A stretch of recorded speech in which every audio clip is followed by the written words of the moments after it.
चलो चलो सभी विद्यार्थियों को हार्दिक हार्दिक अभिनंदन। तो आज हम पढ़ने वाले हैं मानव में पाचक ग्रंथियां।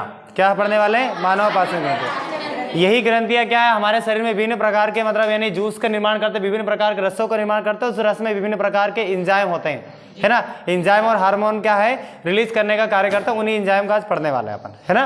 तो मानव में पाचक ग्रंथियां कौन कौन? देखो दो प्रकार के पाचक ग्रंथियां होते हैं हमारे शरीर में, है ना। एक होता है, इधर लिख देते हैं ना, एक तो बाह्य ग्रंथियां,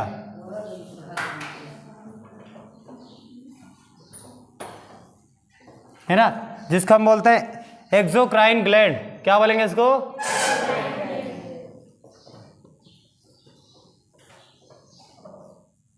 एक्सोक्राइन ग्लैंड। और दूसरा होता है ना। और बाह्य ये जो हमारा जो बाह्य ग्रंथियां है इनके अंतर्गत आते हैं हमारे कौन कौन से? एक आते हैं लार ग्रंथि, है ना। ये लार ग्रंथि है, लार ग्रंथि जनरली इसी के अंतर्गत आते हैं, है ना।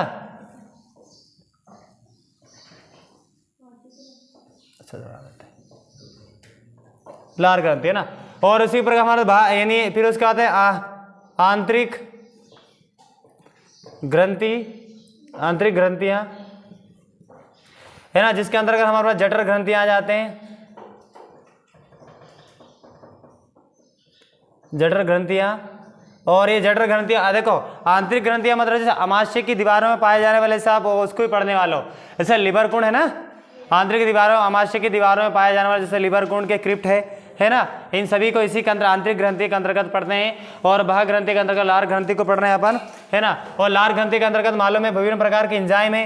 वो कौन कौन सी एंजाइम है? यहाँ पर एमाइलेज एंजाइम है ना। एमाइलेज जिसको हम क्या टाइलिन भी बोलते हैं, है ना। और दूसरा लाइसोजाइम, है ना, लाइसोजाइम ये। और जठर ग्रंथि के अंतर्गत तो बहुत सारे होंगे इसमें, है ना। अमाशय की दीवार में हमारे पास कौन सा है? एक होता है रेनिन, है ना। और फिर आते हैं पेप्सिन, है ना, और लाइपेस ये। और देखो आंतरिक ग्रंथियों के अंतर्गत और क्या, आंतरिक ग्रंथियों के अंतर्गत और क्या क्या पढ़ते हैं अपन? इसमें पढ़ते हैं पेनक्रियास, है ना, जिसको अग्नाशय की जो ग्रंथियां हैं, है ना, अग्नाशय की जो ग्रंथियां हैं उनको भी पढ़ने वाले अपन इसी में। और तो उसके अंतर्गत और है लिवर, है ना, यकृत ग्रंथि। क्या है ये? यकृत ग्रंथि। कितने हो गए यहाँ पर? 1 2 और ये 3 4। और एक आते हैं आंत्र की ग्रंथियां,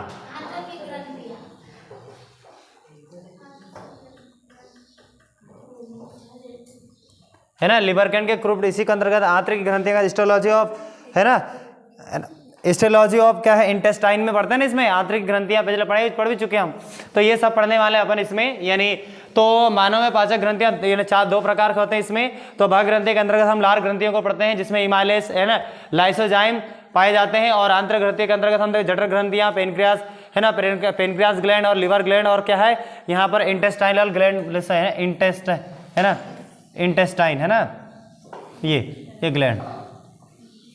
ये समझ में आ गया? ये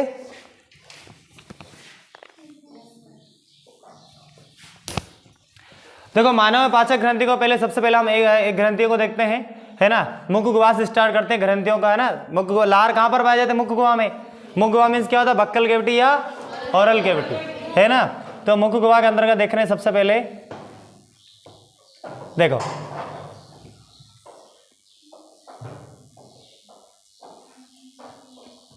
इस प्रकार से बना देते हैं।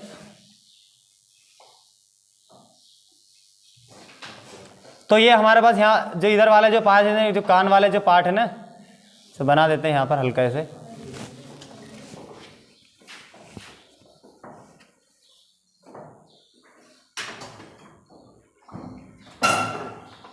समझ लेना, ये कान तरफ है ना, कान की ओर। तो इधर इस जो है ना, ये मुख गुहा में जो हमारे पास अलग अलग प्रकार की ये है ना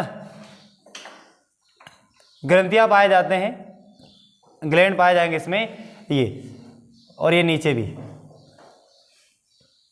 तो 2 साइड, और एक यहाँ पर, इधर नीचे आएगा, ये ज़्यादा ऊपर हो गया, इस प्रकार से है ना। और एक यहाँ पर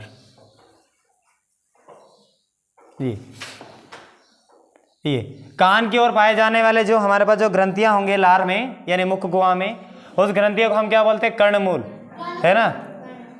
हम इंग्लिश में बोलते हैं पैराटॉइड ग्लैंड। क्या बोलेंगे इसको? है ना, जिसका नाम हिंदी में क्या क्या है? उसको बोलते हैं उपकर्ण भी बोलते हैं, उपकर्ण, है ना।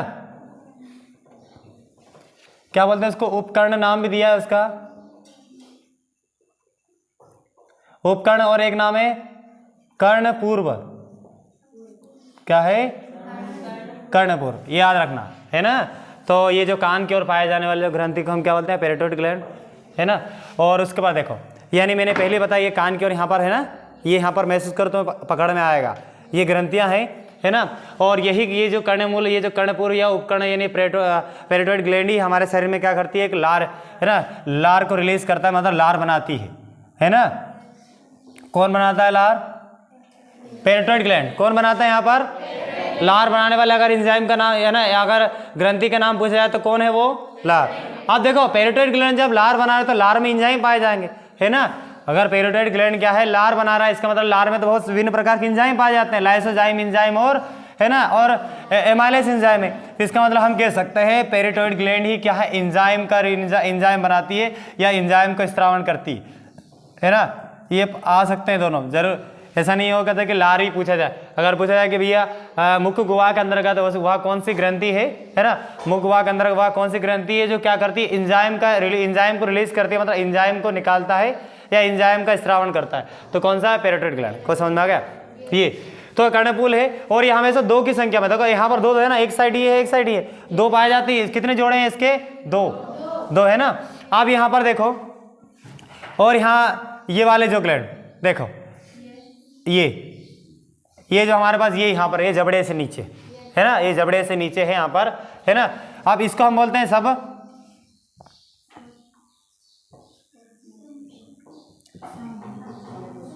मैक्सिलरी, है ना। देखो सब मैक्सिलरी को हम दूसरा नाम इसको बोलते हैं मैंडिबुलर भी बोलते हैं इसको। क्या बोले इसको? मैंडिबुलर, दूसरा नाम। हिंदी में हम इसको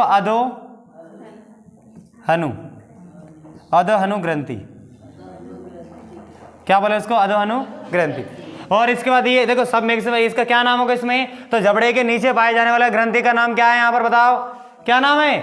सब मैक्सिलरी। क्या है? सब मैक्सिलरी या मैंडिबुलर, या हिंदी में हम जिसको अधोहनु ग्रंथि बोलते हैं, है ना। और ये देखो, ये यहाँ पर कुछ समझ में आ रहा है? ये देखो, मैं तो यहाँ ऊपर की बात कर रहा हूँ, यहाँ की बात कर रहा हूँ, ये जहाँ पर जीवा पाया जाता है, पकड़ कर देखो, ऐसा करो तुम आ जाता है ना। ये तो ये वाले जो हमारे पास ये जहाँ पर जीवा पाए जाते हैं, मतलब जीवा में पाए जाने वाला अगर ग्रंथि का नाम पूछे तो उसमें कौन सी ग्रंथि यहाँ पर, है ना, इसको बोलते हैं सबलिंगुअल।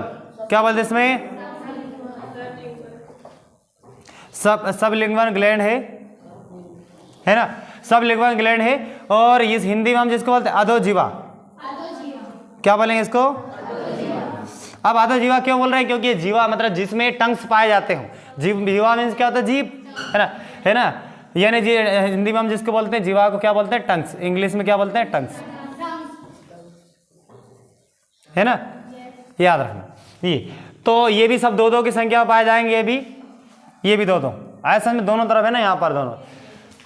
तो यहाँ पर क्वेश्चन आ सकते हैं भाई, है ना, वह कौन सी यानी मुख गुहा के ग्रंथियों के अंतर्गत यानी बक्कल कैविटी के अंतर्गत ये जो ग्लैंड पाए जाते हैं, जो ग्रंथियां पाए जाते हैं, वह कौन से ग्रंथि हैं जिसमें जो क्या है?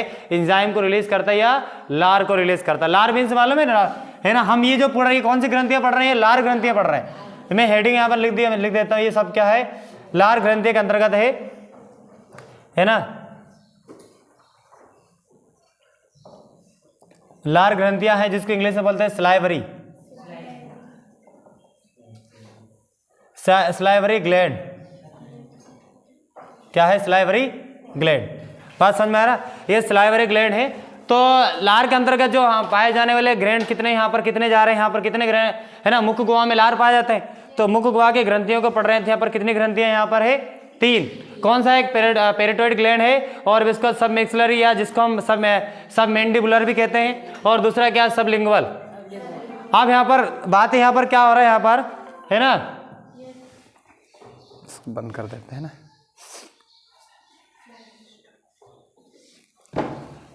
तो ये लार ग्रंथियां हैं। अब लार ग्रंथियों के अंतर्गत देखो तो यहाँ पर 3 और है ना। ये 3 हमारे पास कौन कौन से पेरिटोइड ग्लैंड है, सब मैक्सिलरी और क्या, सब लिंगुअल। अब देखो, अब लार में पाए क्या क्या जाते हैं, है ना। तो लार में हमारे पास कौन कौन सी एंजाइम है, यहाँ पर देखो एमाइलेज एंजाइम क्या है,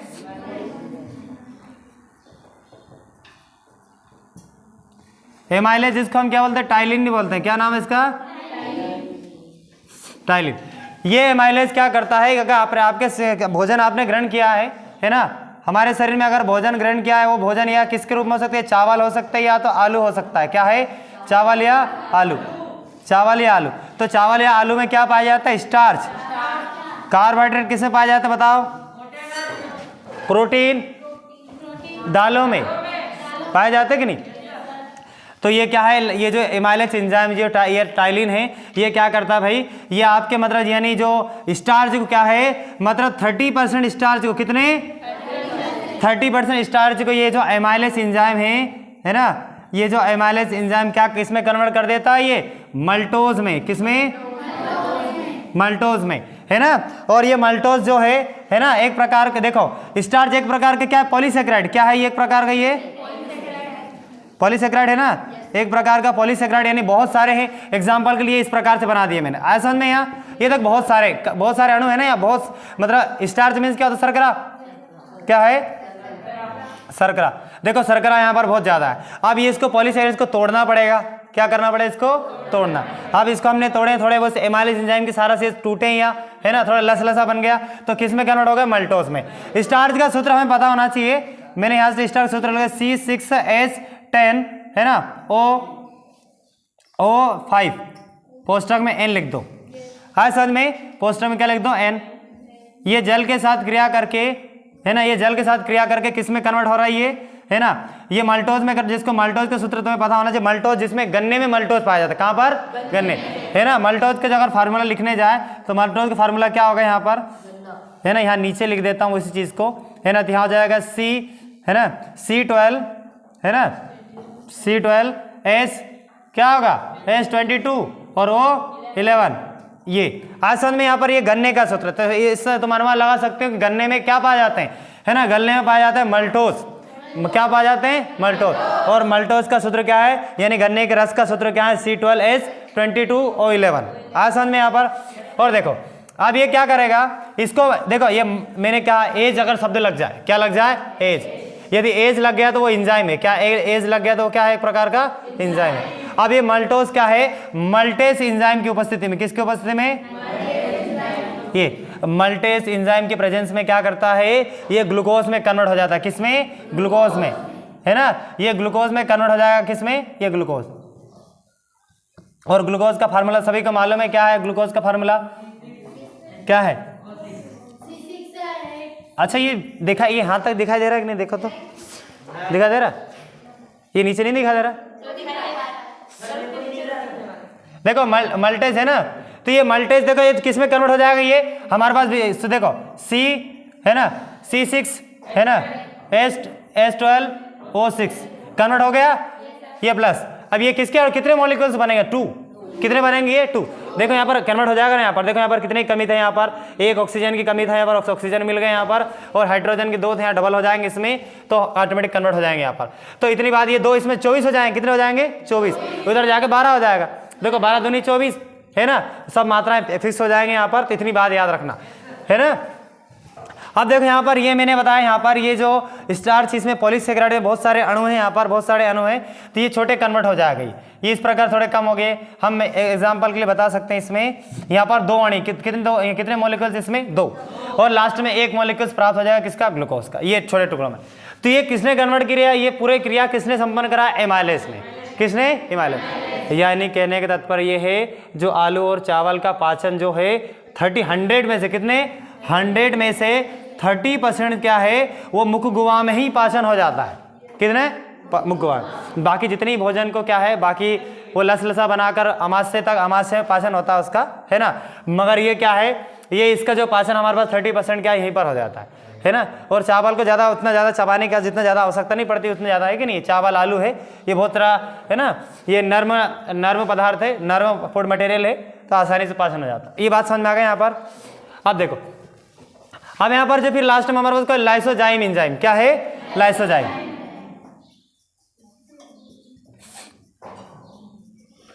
है ना। ये लाइसोजाइम एंजाइम क्या करता भाई, बहुत इंपॉर्टेंट बातें हैं है ना। ये जो लाइसोजाइम ये है ये एनिमल में, किसमें दिखाई दे रहा है यहाँ पर है ना। हम किसका देख रहे हैं इसमें, लाइसोजाइम का। यहाँ पर कर देते हैं ना, इधर वाले तो मिटा दो पूरा।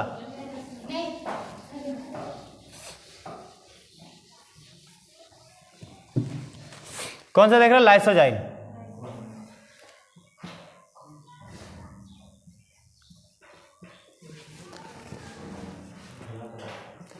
तो यहां पर क्वेश्चन बन सकते हैं है ना, मतलब भोजन के है ना, या कह सकते हैं भोजन के किस कार्बनिक पदार्थ को क्या है, एमाइलेज एंजाइम क्या है 30% मुख्य गुहा में ही पाचन कर देता है। कुछ बात समझ में आ रहा है क्वेश्चन मैं क्या बोल रहा हूं, क्या बोला इसमें कि जो एमाइलेज एंजाइम है, एमाइलेज एंजाइम है वो क्या है, भोजन के कार्बनिक पदार्थों में से है ना। भोजन कार्बनिक पदार्थ होते हैं विभिन्न प्रकार के है ना, तो भोजन के कौन से कार्बनिक पदार्थ को क्या है 30% मुख्य गुहा में ही पाचन कर देता है। तो कौन सा, स्टार्च को, किसको, स्टार्च। बहुत इंपॉर्टेंट बात याद रखना है ना। अब यहां पर लाइसोजाइम, तो ये लाइसोजाइम क्या है, यानी किसी भी जीवाणु के क्या है, किसी भी जीवाणु के यानी बैक्टीरिया के, बैक्टीरिया को सेल वाल को, किसको, सेल वाल, किसी भी लाइसोजाइम क्या बोले इसमें, जीवाणु के सेल वाल है ना, जीवाणु के सेल वाल के है ना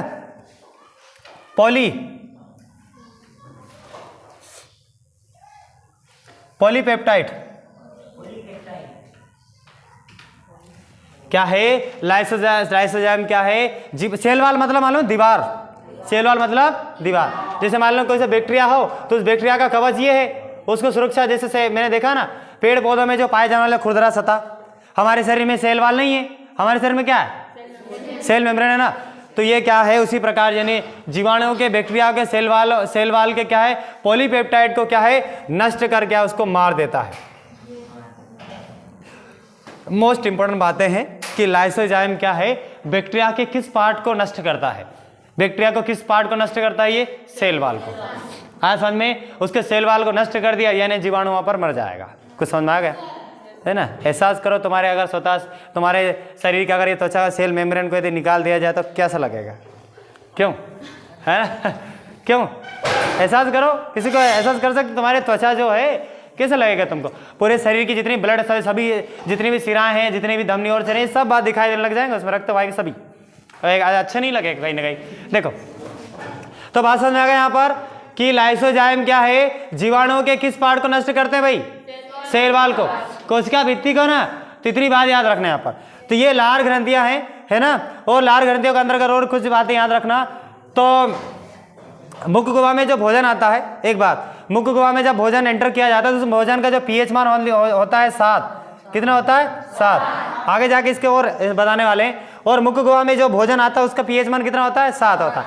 मगर यहाँ पर जब मुख्य गुहा में जब लार की बात करें, किसका, मुख्य गुहा में लार की, तो लार का पीएच मान कितना होता है ना, लार का पीएच मान, लार का जो पीएच मान होता है 6.8 होता है, कितना होता है 6.8, ये लार का पीएच मान है 6.8। देखो मैंने पहले बताया 7 से अगर अधिक हो जाए, पीएच मान 7 से अधिक हो जाए तो क्या होगा, वो क्षार होगा कि अम्ल होगा, क्षार होगा ना, और 7 से कम हो जाए तो देखो इसको देखो बहुत कम मात्रा में, यहाँ पर बहुत कम मात्रा 6.8 है, अगर इसको 2 पॉइंट और मिल जाए तो ये किस में कन्वर्ट हो जाएगा, ये उदासीन हो जाएगा। क्या हो जाएगा यहाँ पर, उदासीन। अब भोजन की प्रकृति यहाँ पर कितने 7 है, दरवाजा क्यों खोल रहे है ना, लगा दो उसको। बहुत देखो यहाँ पर समझ में आ रहा है, यहाँ पर ये लार का पीएच मान यहाँ पर देखो, यानी मुख्य गुहा में जब भोजन एंटर होता है तो एंटर करने से पहले भोजन का पीएच मान कितना होता है 7 होता है ना। वो अम्लीय भी हो सकता है ना, अम्लीय, देखो अम्ल और क्षार कब कन्वर्ट हो जाएंगे, जब वो मुख्य गुहा में जब उसमें पाचन क्रिया में भाग लेगा। अब भोजन तो उदासीन है, अब वो भोजन कैसा है, उदासीन है। अब जो भी भोजन है उसमें पता नहीं कि वो अम्ल है कि क्षार है ना। तो भोजन एक प्रकार जब मुख गुहा में जब एंटर कराने से पहले जो मुख गुहा का जो यानी भोजन का जो पीएच मान होता है कितना होता है 7। पीएच मान का फुल फॉर्म मालूम है किसी को? पावर ऑफ हाइड्रोजन, है ना। तो ये अब जब मुख गुहा में प्रवेश करेगा तो मुख गुहा में क्या होता है, इसमें विभिन्न प्रकार के एंजाइमों के द्वारा क्या है, इसका पीएच मान 6.8 हो जाता है, यानी हम अम्ल में कन्वर्ट हो जाता है और जाके फिर उसको लसलसा बना दिया जाता है। क्या है, लसलसा बनाएंगे ना थोड़ा बहुत, थोड़ा मतलब पीएच मान ये उदासीन था तो उसका 2 मतलब यहाँ 0.2 को कम कर देगा वो, यानी 7 में से 2 यानी 0.2 को कम कर देगा और यानी उसको अम्ल बना देगा। कैसे बनाएगा? अम्ल, और लसलसा बना देगा, फिर अंदर प्रवेश कर देगा धीरे धीरे। ये बात समझ में आ गई? कितनी पॉइंट? तो ये है लार ग्रंथियां। क्या है? लार ग्रंथियां। तो हमने ये यानी इंटरनल जो है, यानी हमारे पास जो कौन सा है, ये जो एक्सोक्राइन जो ग्लैंड है, एक्सोक्राइन ग्लैंड में से हमने क्या लार ग्रंथियों को पढ़ा। तो लार ग्रंथियां, यहाँ पर लार ग्रंथियां में कितनी ग्रंथियां हैं? मुख ग्रंथि, मुख गुहा के अंतर्गत टोटल लार में कितनी ग्रंथियां हैं? यहाँ पर 3। कितने हैं? एक होता है पेरिटोरल ग्लैंड और दूसरा क्या है, सब मैक्सिलरी या मैंडिबुलर ग्लैंड, ये हिंदी में हम बोलते हैं अधनु ग्रंथ, है ना। और दूसरा है सब लिंगुअल ग्लैंड, जिसको हम बोलते हैं अधोजीवा ग्रंथ। अधोजीवा क्या बोलेंगे इसको? अधोजीवा। तो अधोजीवा तुमसे पूछा जाएगा कि भाई अधोजीवा जो ग्रंथि है या सब लिंगुअल जो ग्लैंड है ना, वो हमारे मुख गुहा के किस पार्ट में पाया जाता है ना? जीवा वाले पार्ट, जिस जगह पर जीवा पाए जाते हैं। और मैंने बोला जीवा जो हमारे पास जो है वो मुख से कौन से पेशी स्तर के द्वारा जुड़ा होता है? किसको मालूम है? किसके द्वारा? भैया प्रेनुलम के द्वारा जुड़ा है। मैंने पहले ही बताया हमारा जो जीवा है वो प्रेनुलम के द्वारा जुड़ा होता है। और हमारे जो जीवा में क्या, जीवा में एक रसांकुर पाए जाते हैं। क्या पाए जाते हैं? रसांकुर, यानी विभिन्न प्रकार के विलाय पाए जाते हैं। उस विलाय का क्या नाम है ना? पेपिला। क्या है? पेपिला। ये बात समझ में आ रहा है? पेपिला पाए जाते हैं, याद रखना। ये रसांकुर है ना, जिसमें रसों का जो आनंद लिया जाता है। बीच चरके हैं जो भोजन ग्रहण करो उसमें तीखा है ना, या मीठा है, इन चीज़ों को पता लगाने के लिए मतलब ये रसांकुर पाए जाते हैं, है ना। और हो गई ये, तो ये लार ग्रंथियां हैं। जिसको लिखना है लिख लो, मैं मिटा रहा हूं।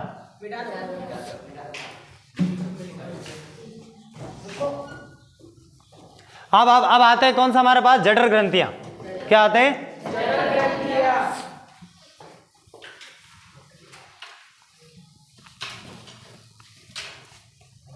ये स्टार्च का मत भूलना, है ना। ध्यान से देखो, मैं लास्ट में बिल्कुल क्वेश्चन पूछने वाला हूं मैं, है ना।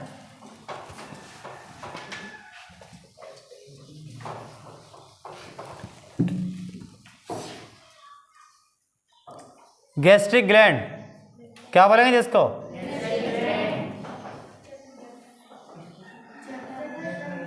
यानी गैस्ट्रिक ग्लैंड, इन्हें जठर ग्रंथियां।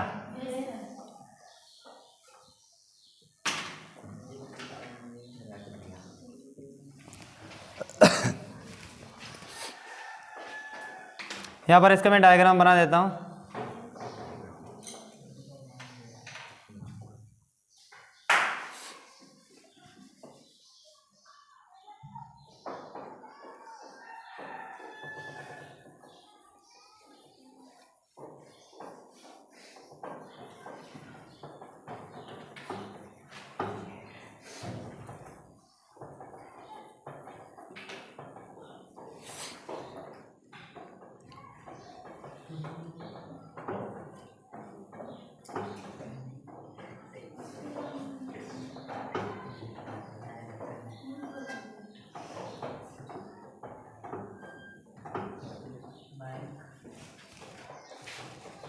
ये है ना, देखो तो ये वाला पार्ट है ना, ये गुहा जो जिससे है ना, इसको तो ल्यूमेन बोलते हैं, हमने पहले ही पढ़ा है। क्या बोलेंगे इसको? ल्यूमेन, है ना। और ये वाले जो पार्ट हमारा कौन सा होगा? ये बताओ, ये कौन सा होगा? ये बीच वाला मालूम है ना पार्ट, यानी आंतरिक औतकी में हमने पढ़े हैं, कितने स्तर पकड़ पढ़े हैं, है ना।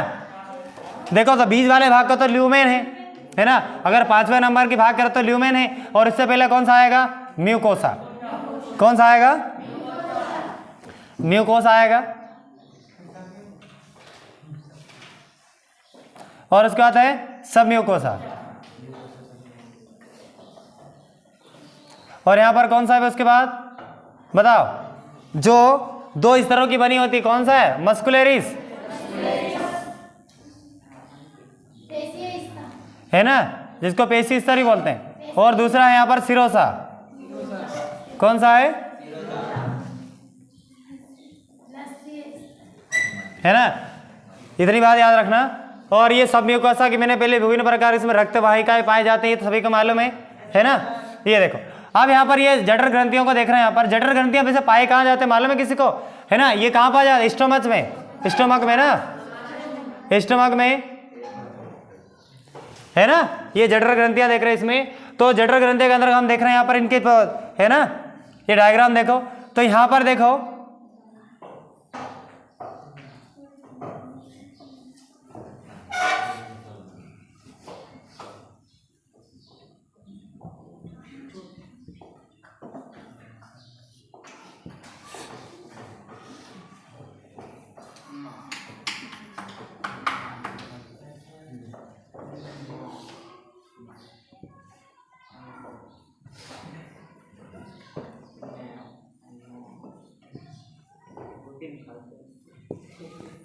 ये इस प्रकार से ना, देखो तो ये हमारे पास इसको, ये जो हमारे पास जो सेल है ना, ये क्या है? इसको बोलते हैं पेराइटल सेल। क्या बोलेंगे इसको?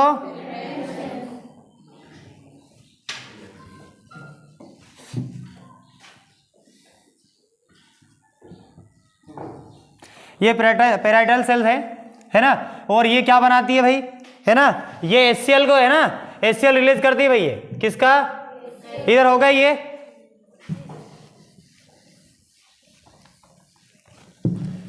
क्या बनाती है ये? HCl।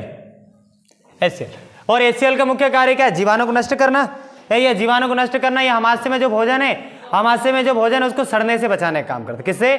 HCl मुख्य कार्य ये भी है कि हमारे शरीर में जो भोजन प्रवेश कर गया हमाशय में, जो पाचन करने के लिए, वो भोजन को सड़ने से बचाती है। क्यों? ये इधर पीछे क्या करती भाई? हमाशय भोजन को किससे बचाती है? ये सड़ने से बचाती है ना। ये बोलना जरूरी है, मैंने पहले कहा बोलना जरूरी है, तो धीरे धीरे तुम्हें निद्रा आने गोद में सुला लेगा, पक्का गारंटी, याद रखना भाई, है ना? तो यहाँ पर क्या है? ये जो पेराइटल से, ये कौन सा सेल है? पेराइटल सेल्स, है ना, पेराइटल सेल्स है। और ये क्या है? HCl का स्त्रावण करती है। देखो हमारे पास जठर ग्रंथियां हैं, इस जठर ग्रंथियां में हमारे पास जो क्या क्या पाई जाती है, देखो, है ना, इस जठर ग्रंथियां क्या स्त्रावित करती है? जठर जूस का। किसका? गैस्ट्रिक जूस का, है ना, ये गैस्ट्रिक जूस बनाती है ना, ये गैस्ट्रिक जूस बनाती है ये नहीं, जठर रस का स्त्रावण करती है। तो जठर रस में क्या क्या पाया जाता है? उससे पाया जाता है HCl, है ना, HCl और पेप्सिन और क्या है? रेनिन और लाइपेज, यही पाया जाता है ना जठर, इसमें HCl, पेप्सिन, रेनिन, लाइपेज। देखो तो ये जो हमारे पास HCl को कौन से कोशिका के द्वारा यहाँ पर रिलीज किया जा रहा है? कौन से कोशिका के द्वारा इसको स्त्रावण किया जा रहा है? बता, है ना, पेराइटल सेल्स के द्वारा। पेराइटल सेल्स के द्वारा क्या HCl का स्त्रावण किया जा रहा है? आमाशय में पेराइटल सेल्स के द्वारा क्या है? HCl को बनाया जा रहा है। और HCl का मुख्य कार्य क्या है? ये जो जीवाणु को तो नष्ट करता ही है ना, ये जीवाणु को क्या है? ये नष्ट करता ही है। और साथ ही साथ क्या है? भोजन को अम्लीय बनाने का काम करती है। कैसे? अम्लीय माध्यम प्रदान करती है ना, भोजन को अम्लीय माध्यम है ना, बनाए रखने का काम करती है। और साथ ही ये क्या? भोजन को सड़ने से बचाती है भाई। क्या है? भोजन को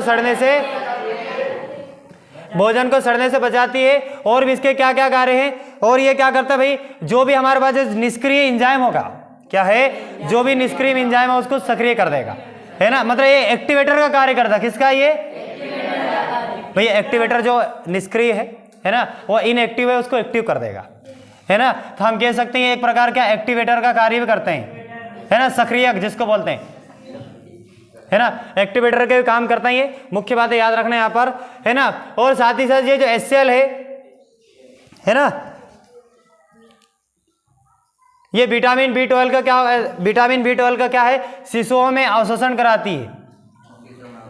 विटामिन B12 का क्या? शिशुओं में अवशोषण कराती है ना, याद रखना। तो विटामिन B12 का क्या? शिशुओं में अवशोषण का। विटामिन बी का जो नाम इसमें लिखना है कोबालमीन,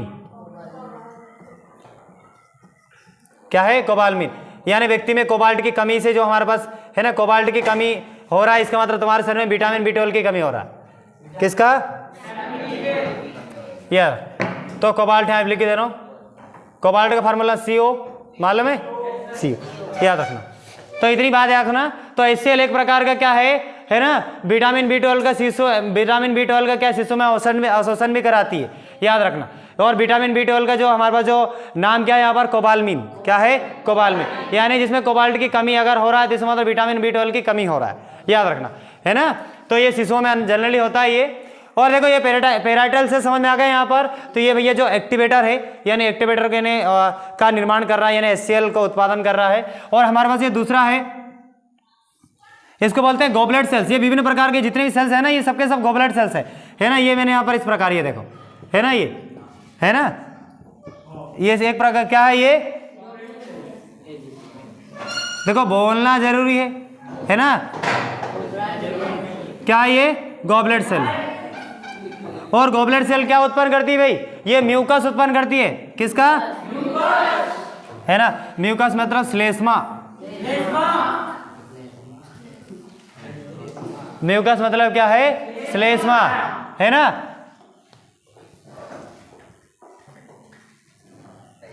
है ना। और ये जो श्लेष्मा है, ये जो श्लेष्मा है ना, ये श्लेष्मा एक प्रकार की ग्रंथि भी है ना, एक प्रकार की क्या है, ये ग्रंथि भी है। और ये ग्रंथियां क्या रिलीज करती है भाई, ये रिलीज करती है म्यूसिन, क्या बनाती है, म्यूसिन, है ना, म्यूसिन बनाती है, याद रखना यहाँ पर। तो गॉबलेट सेल्स किसका निर्माण करती है भाई, श्लेष्मा का, किसका निर्माण, किसका, श्लेष्मा। और श्लेष्मा एक प्रकार की ग्रंथि भी है। और ये किसका, ये कौन से रस का निर्माण करती है, म्यूसिन का, म्यूसिन, याद रखना, है ना। और देखो यहाँ पर, और यहाँ पर ये जो लास्ट है, ये इसको बोलते हैं चीफ सेल, क्या बोलते हैं इसको, चीफ मिनिस्टर बोलते हैं, चीफ मिनिस्टर, मुख्यमंत्री, इसको बोलते हैं मुख्य सेल, चीफ सेल मतलब मुख्य सेल। ये तो ये चीफ सेल का कार्य करता है। ये हमारे शरीर में क्या बनाती है भाई, ये बनाती है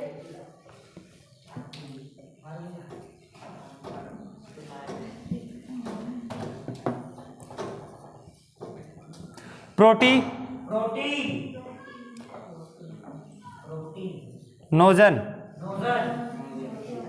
है ना, ये तो प्रोटीनोजन बनाती है, याद रखना यहाँ पर। तो ये देखो किसका, कौन बना रहा है, ये है ना, ये हमारा चीफ सेल जो है प्रोटीनोजन बनाती है। तो प्रोटीनोजन के कार्य देखो, तो प्रोटीनोजन समझो यहाँ पर, है ना, ये प्रोटीनोजन क्या है, एक प्रकार का क्या है, निष्क्रिय एंजाइम है। कैसा है ये,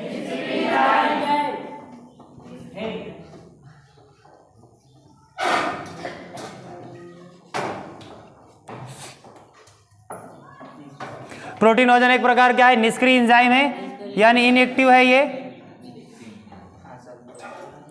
क्या है, ये निष्क्रिय एंजाइम है ना। निष्क्रिय मतलब समझते हैं ना, जो कार्य नहीं करता, ये बन गया, है ना। यानी चीफ सेल के जठर ग्रंथियों के अंदर का जो है, दिलीप देख ले, इधर देख ले जरा, बता चीफ सेल किसका निर्माण करती है, पता है। तो आगे देखो भाई, आगे देखो, यहाँ पर पढ़ने आ रहे हैं, यहाँ पर जरा यहाँ देख लिया करो भाई, है ना। तो चीफ सेल क्या है, किसका निर्माण कर रही है, प्रोटीनोजन का, किसका, प्रोटीनोजन। और प्रोटीनोजन एक प्रकार की एंजाइम है। तो यहाँ पर क्या बोल रहा है इसमें कि प्रोटीनोजन एक प्रकार के निष्क्रिय एंजाइम है। ये क्या है, ये निष्क्रिय एंजाइम है। और ये क्या है, इसे HCl द्वारा, किसके द्वारा, इसे HCl द्वारा क्या कर देते हैं, ये HCl एक प्रकार का एक्टिवेटर है। क्या है ये, सक्रिय मतलब सक्रियक, जिसको बोलते हैं सक्रियक। तो निष्क्रिय एंजाइम को क्या है, ये HCl क्या कर रहा है, सक्रिय कर रहा है। ये किसे बदल देगा, ये पेप्सिन में बदल देगा। किसे बदल देगा, ये किसे बदल दिया, ये पेप्सिन।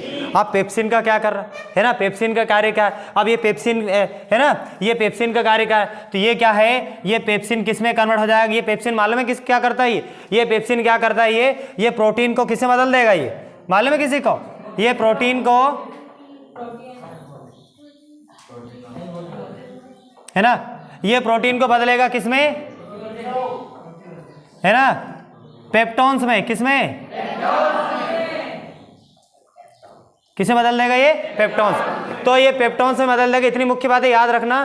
तो हमारे पास जो पेप्सिन का मुख्य कार्य है, प्रोटीन को क्या है, पेप्टोन से बदलना, पेप्टोन्स। और दूसरा यहाँ है ना, प्रोटीन, पेप्टोन्स प्लस क्या, प्रोटीयोजेस, क्या है, प्रोटीयोजेस, पेप्टोन्स प्लस प्रोटीयोजेस से बदलता है, याद रखना यहाँ पर, है ना। ये बात समझ में आ रहा है यहाँ पर। तो ये चीफ सेल क्या है, प्रोटीनोजन का निर्माण कर रहा है। ये प्रोटीनोजन एक प्रकार का निष्क्रिय एंजाइम है और इसे क्या HCl के द्वारा इसको क्या एक्टिवेट किया जा रहा है, किसमें, है ना, पेप्सिन में। किसमें, पेप्सिन, है ना। पेप्सिन एक निष्क्रिय एंजाइम है, एक सक्रिय एंजाइम है। क्या है ये,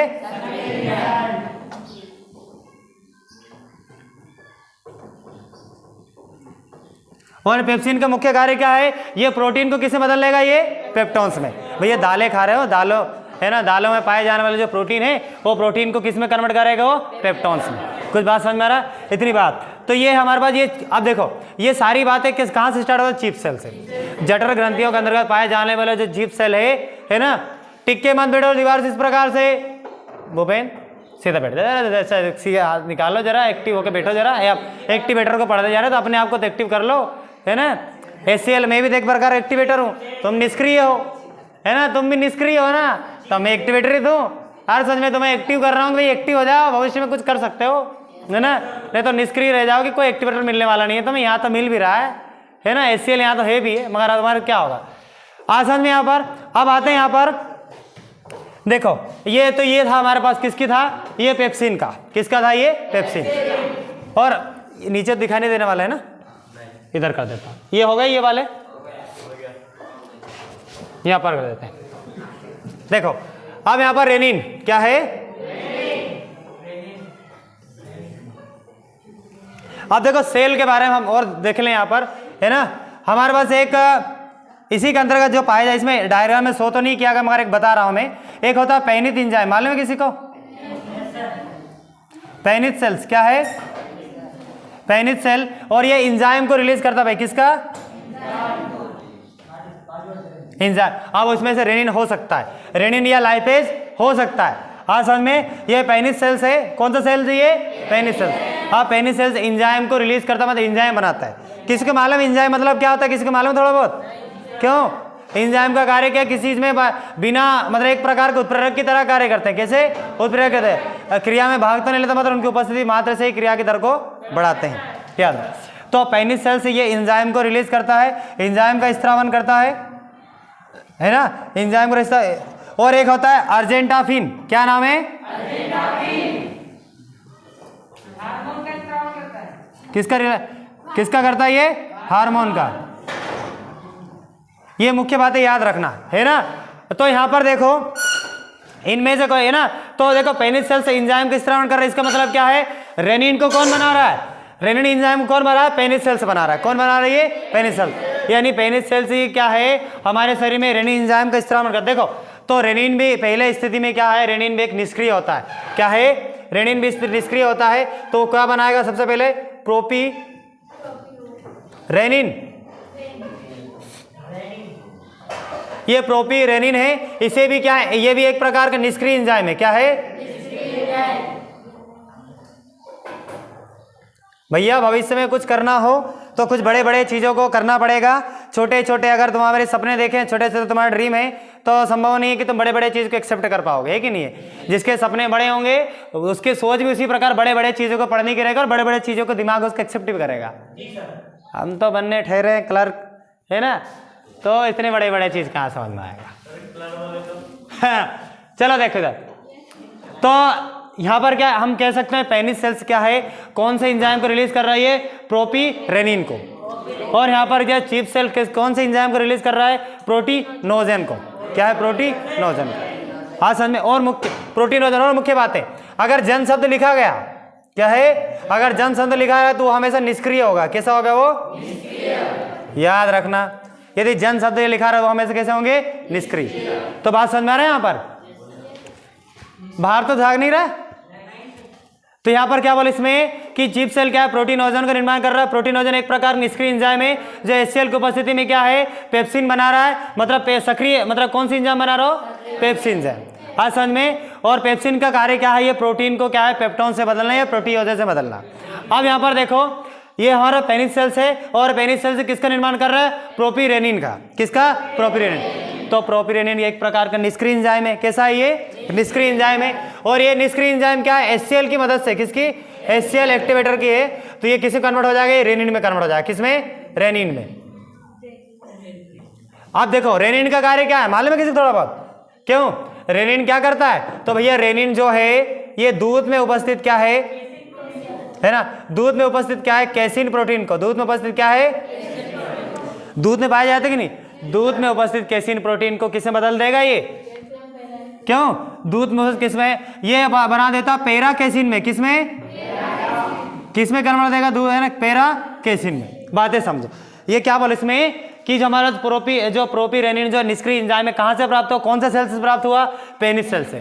कौन से सेल से प्राप्त हुआ? पेनिस सेल से। अब पेनिस सेल से प्राप्त हुआ तो अभी ये निष्क्रिय एंजाइम है, कैसा ये कार्य नहीं करता। अब इसको HCl का इसको सक्रिय कर देगा। क्या कर देगा? सक्रिय। किसमें कन्वर्ट कर दिया? कौन सी एंजाइम है? Renin enzyme. अब रेनिन एंजाइम का कार्य क्या है? ये कैसीन दूध में जो पाए जाने वाले किसमें है ना, दूध में पाए जाने वाले जो कैसीन प्रोटीन है ना, दूध में पाए जाने वाले क्या है? कैसीन प्रोटीन को क्या है ये किसमें बदल देगा? पैरा कैसीन में। किसने बदलेगा? Para casein. हम जिसको बोलते हैं ठोस दही। क्या है? ठोस दही। अब देखो अब ये पैरा कैसीन क्या है यहां पर देखो है ना, अभी ये जो पैरा कैसीन है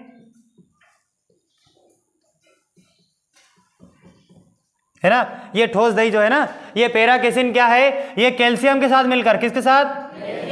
कैल्शियम के साथ मिलकर ये पैरा कैसीन बना लेता है। किसको बना लेता है? पैरा कैसीन, यानी कैल्शियम पैरा कैसीन है ना। देखो तो हम लिखते हैं कैल्शियम, तो हिंदी में लिख देते हैं कैल्शियम है ना,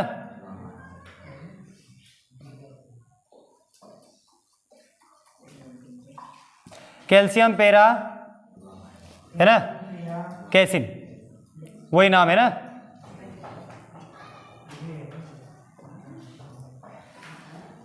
है ना, या कैल्शियम पैरा पीनेट भी बोल सकते हैं, पीनेट, मगर याद रख जनरली कैरापेसिन याद रख। अब इस प्रकार तुम्हारा जो दूध दही में कन्वर्ट हो गया, दूध किस में कन्वर्ट हो गया? दही में। इस प्रकार लास्ट में जो कैल्शियम पैरा कैसीन अगर प्राप्त हो गया इसका मतलब दूध दही में प्राप्त हो है ना, दूध क्या है? दही में कन्वर्ट हो गया। इतने याद रखना। आया समझ में यहाँ पर? तो इतनी बात है यहाँ पर। जो जो क्या बोले इसमें जो हमारे पास जो पेनिस सेल से क्या प्राप्त हुआ भाई? हमारे पास प्रोपीरेनिन एंजाइम प्राप्त हुआ जो एक प्रकार का निष्क्रिय एंजाइम है। इसको सक्रिय कौन कर रहा है यहाँ पर? है ना, क्यों प्रिया? प्रोपीरेनिन को सक्रिय कौन कर रहा है? मैंने पहले कहा है ना, ये दुनियादारी ये सारे चीजें जो है हमारे कहीं ना कहीं रुकावट उत्पन्न करते हैं है ना। तो ये ध्यान विशेष कर देखो, ये सब बहाने हैं है ना, ये ऐसा कर रहा है ऐसा कर रहा है, सब बहाने हैं। हमारे ध्यान इधर ही होगा ना, कोई डिस्टर्ब नहीं करता कोई अच्छा पढ़ने वाले लोगों को है ना। तो आ रहा समझ में यहाँ पर? तो क्या बोले इसमें कि जो हमारे पास ये जो पेनिस सेल से कहाँ से प्राप्त हुआ? ये प्रोपीरेनिन एंजाइम से। एक प्रकार के कैसा एंजाइम? ये निष्क्रिय एंजाइम। इसको सक्रिय कौन कर रहा है यहाँ पर? HCl है ना, HCl इसको सक्रिय कर रहा है। और HCl से हमारे पास क्या कौन सक्रिय एंजाइम प्राप्त हुआ? सक्रिय एंजाइम का नाम क्या है? रेनिन। अब रेनिन को क्या, रेनिन का कार्य क्या है? ये दूध में पाए जाने में जो कैसीन प्रोटीन को पैरा कैसीन में बदल देता है, यानी ठोस दही में बदल देगा। हाँ समझ में। और फिर हमारा जो पैरा कैसीन ही कैल्शियम के साथ मिलकर क्या है? कैल्शियम पैराफिनेट या कैल्शियम पैरा कैसीन में प्राप्त होगा। इस प्रकार हमारे पास क्या प्राप्त हो गया? दूध को क्या है? दही में बदल गया। दूध किसमें बदल गया? दही में। तो इतनी बात। और यहाँ पर है ना, तो इतनी बात याद रखना। तो दूध में पाए जाने वाले प्रोटीन का नाम क्या है? कैसीन, याद रखना। तो ये हमारे पास कौन सा वाक्य? अब आते हैं लाइपेज। क्या आते हैं? लाइपेज। तो भाई लाइपेज का जो कार्य है ना, कौन सा वाक्य? लाइपेज। भैया लाइपेज तुम्हें मालूम है वसा जो तुम्हारे पास है ना, लाइपेज क्या है? ये जो वसा को किसमें बदल देगा? जो तुम करते हो ना, सोयाबीन है, तिल, कौन से? सरसों।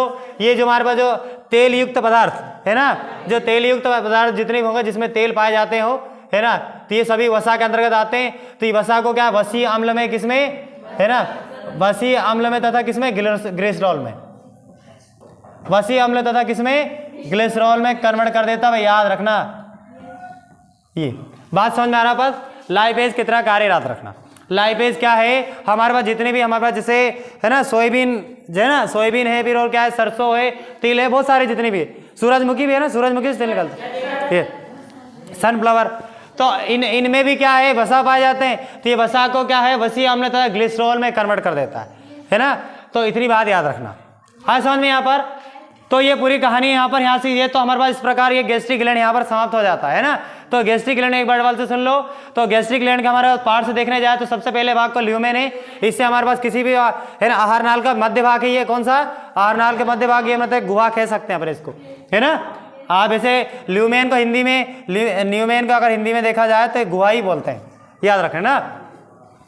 तो इतने पार्ट से ये पार्ट हमने पढ़ लिए हैं। अब इस बार जो ये जठर ग्रंथियों के अंदर का जो पेरिटल सेल्स है, ये HCl का रिलीज करती है, HCl को रिलीज करती है, HCl का स्त्रावन करती है, और HCl एक प्रकार का एक्टिवेटर है, क्या है, और ये जीवाणु को क्या है ना, ये जीवाणु के है ना किसको मारता है ये, है ना, जीवाणु के सेल वाल को किसको मारता है ये, नहीं जीवाणु सेल वाल ये इसमें थोड़ी है ना, ये हम कह सकते हैं जीवाणु को नष्ट करते हैं, यानी जीवाणु के सड़ने से भोजन को क्या है, सड़ने से बचाता है, भोजन को क्या है, सड़ने।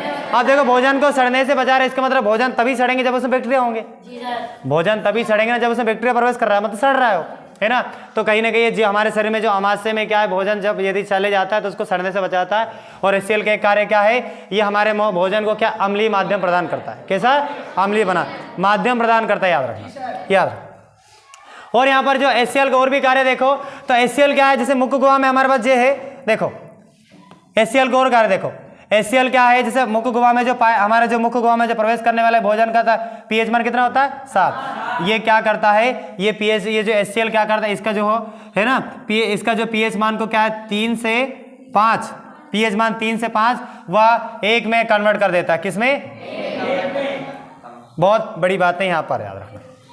ये HCl ही है जो इसका मुख्य गुहा में जो pH मान को परिवर्तित करता है ना, हमारे जो भोजन के pH मान को कौन परिवर्तित करता है, ये HCl।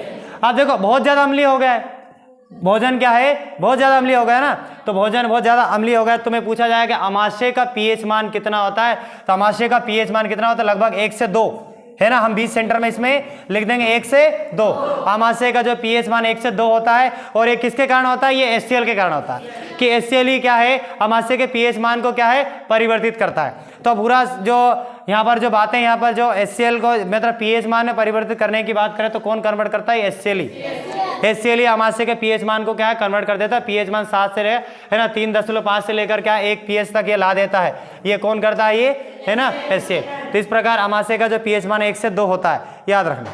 आज समझ में यहाँ पर, तो इतनी पूरी रामायण भारत समझ में आ रहा है। देखो तो गैस्ट्रिक ग्लैंड यहाँ पर देख रहे हैं, तो ये हमारे पास पहला सेल है पेरिटल सेल्स, पेराइटल सेल्स क्या है, पेराइटल सेल्स है ना, तो पेराइटल सेल्स क्या है ना, ये क्या HCl को रिलीज करता है, HCl उत्पन्न करता है, HCl के बारे में थोड़ा हमने एनालाइज कर भी दिया है। और HCl क्या है, और ये विटामिन B12 जो शिशुओं में अवशोषण भी कराती है, HCl क्या है, विटामिन B12 का क्या है, शिशुओं में अवशोषण भी कराती है, और विटामिन B12 यानी कोबालमिन। अब कोबालमिन मतलब विटामिन B12 में पर है क्या, तो कोबाल है, कोबाल्ट, आज समझ में, इतना याद रखना ये। और दूसरा सेल्स हमारा कोबलेट सेल्स, क्या है कोबलेट सेल्स, ये जो म्यूकस स्रावित करती है, क्या रिलीज करती है ना, म्यूकस है ना, है ना, यहाँ पर मैं म्यूकोसा लिखते हैं, म्यूकस क्या है, म्यूकस मतलब श्लेष्मा, क्या है श्लेष्मा, और ये श्लेष्मा एक प्रकार की ग्रंथि भी है ना, और ये श्लेष्मा ग्रंथि क्या स्रावित करती है, म्यूसिन, क्या स्रावित करती है, म्यूसिन। तो इतना याद रखना।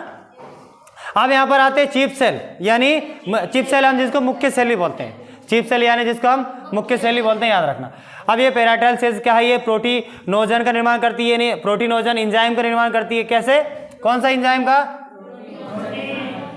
है ना, प्रोटीनोजन एंजाइम का निर्माण करती है, और ये कैसा है, निष्क्रिय होता है, कैसा होता है, निष्क्रिय। अब इसको HCl क्या है, HCl एक प्रकार एक्टिवेटर है जो इस निष्क्रिय एंजाइम को क्या है सक्रिय कर देता है, मतलब पेप्सिन में कन्वर्ट कर देता है, किसमें, पेप्सिन। और ये पेप्सिन क्या है, हमारे जो दालों में पाए जाने वाले जो प्रोटीन है, उस प्रोटीन को किस में कन्वर्ट कर देता है, पेप्टोन्स या प्रोटीओजेस में, किस में बदल देता है, पेप्टोन्स या प्रोटीओजेस में। ये बात समझ में आ रहा है यहाँ पर, है ना। और यहाँ पर एक भी सेल्स है, और अब आते हैं पेनिस सेल्स, क्या है, पेनिस सेल्स। और ये पेनिस सेल्स क्या है, ये हमारे पास क्या है, कौन सी एंजाइम का स्रावन करती है, प्रोपिरेनिन का, क्या है, प्रोपिरेनिन का। अब ये प्रोपिरेनिन एक प्रकार का निष्क्रिय एंजाइम है। अब ये निष्क्रिय एंजाइम क्या है, निष्क्रिय एंजाइम क्या HCl की मदद से एक्टिव हो जाता है, क्या हो जाता है, एक्टिव हो जाता है। तो एक्टिव होकर वो क्या है, रेनिन में कन्वर्ट हो जाता है, कौन से, रेनिन में। अब ये रेनिन का कार्य क्या है, ये दूध में पाए जाने वाले जो केसिन प्रोटीन को क्या है, पेराकेसिन में बदल देता है, किसमें, पेराकेसिन में, है ना। और ये पेराकेसिन क्या है, कैल्शियम के साथ मिलकर क्या है, कैल्शियम पेराफिनेट या कैल्शियम पेराकेसिन बनाता है। आज समझ में, इतनी याद रखना। ये बातें हो गए खत्म कि और कुछ बाकी यहाँ पर, लाइपेज, क्या बाकी है यहाँ पर, तो लाइपेज है ना, लाइपेज एक प्रकार का एंजाइम है और ये क्या करता है, वसा को किस में कन्वर्ट कर देता है, वसीय अम्ल या ग्लिसरॉल में। अब वसा कहाँ से पाया, वसा किस किस से पाए जाते हैं, सोयाबीन है, सरसों है ना, और तिल, और क्या है, और सूर्यमुखी है ना, सूरजमुखी का फूल, तो इन सभी में वसा पाए जाते हैं, मालूम है, याद रखना। हो गए यहाँ पर ये, तो याद रखना भाई, है ना, मैं मिटा रहा हूं मैं, है ना।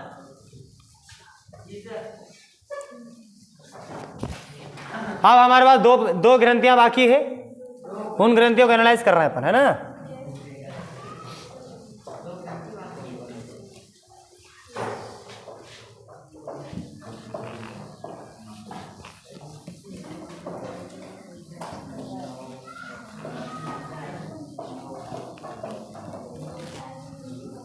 तो भाई बताओ कौन से सेल के द्वारा क्या प्रोपी है ना, यानी प्रोपीरेनिन एंजाइम को रिलीज करता है, कौन सा सेल प्रोपीरेनिन एंजाइम को रिलीज करता है, कोई बता सकता है?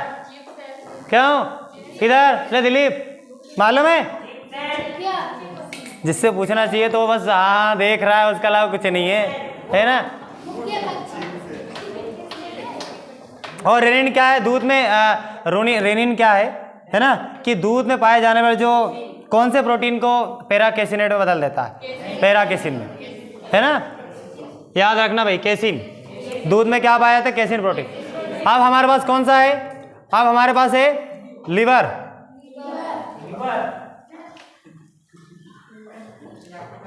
एक साथ देख रहे हैं यहाँ पर, लिवर प्लस पेनक्रियास,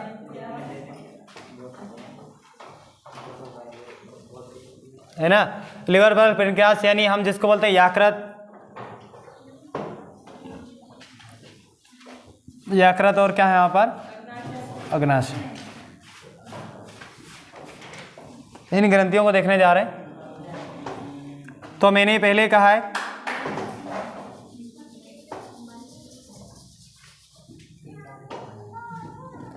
ये क्या है, किसी को मालूम है थोड़ा बहुत?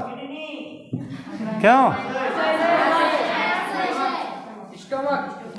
कृपया कुछ बोलने से पहले एक बार सोच लिया करना, क्योंकि बहुत नुकसान हो सकता है कि भाई है ना, वो शब्द कहीं ना कहीं हमें है ना नीचे गिराने वाले हो सकते हैं। याद रखना ये क्या है, स्टोमक है, क्या है ये,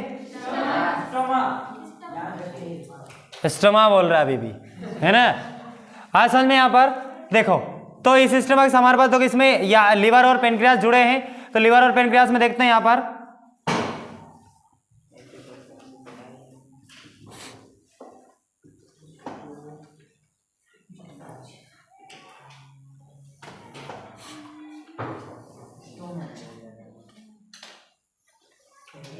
इस प्रकार से बना देता हूं मैं।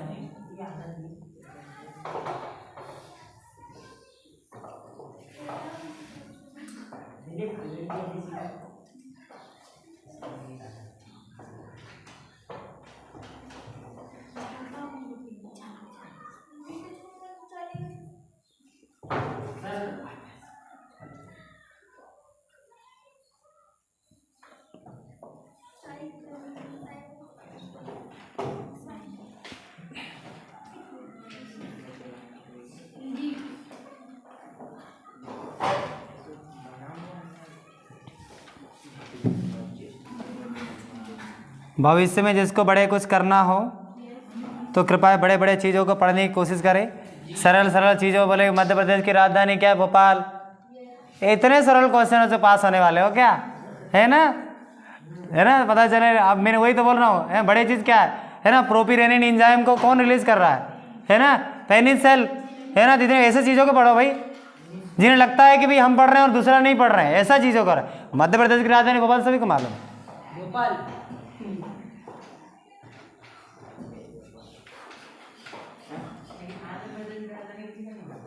हाँ,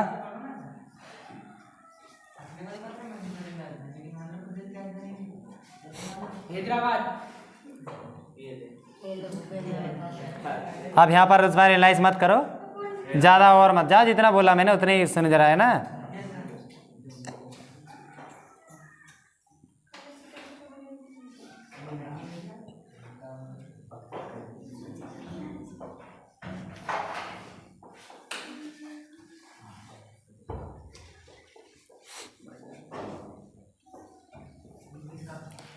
देखो ये जो हमारे पास ये है ना जेल ब्लेडर है जिसको हम बोलते हैं पित्ताशय, है ना, जेल ब्लेडर है जिसको हम बोलते हैं पित्ताशय।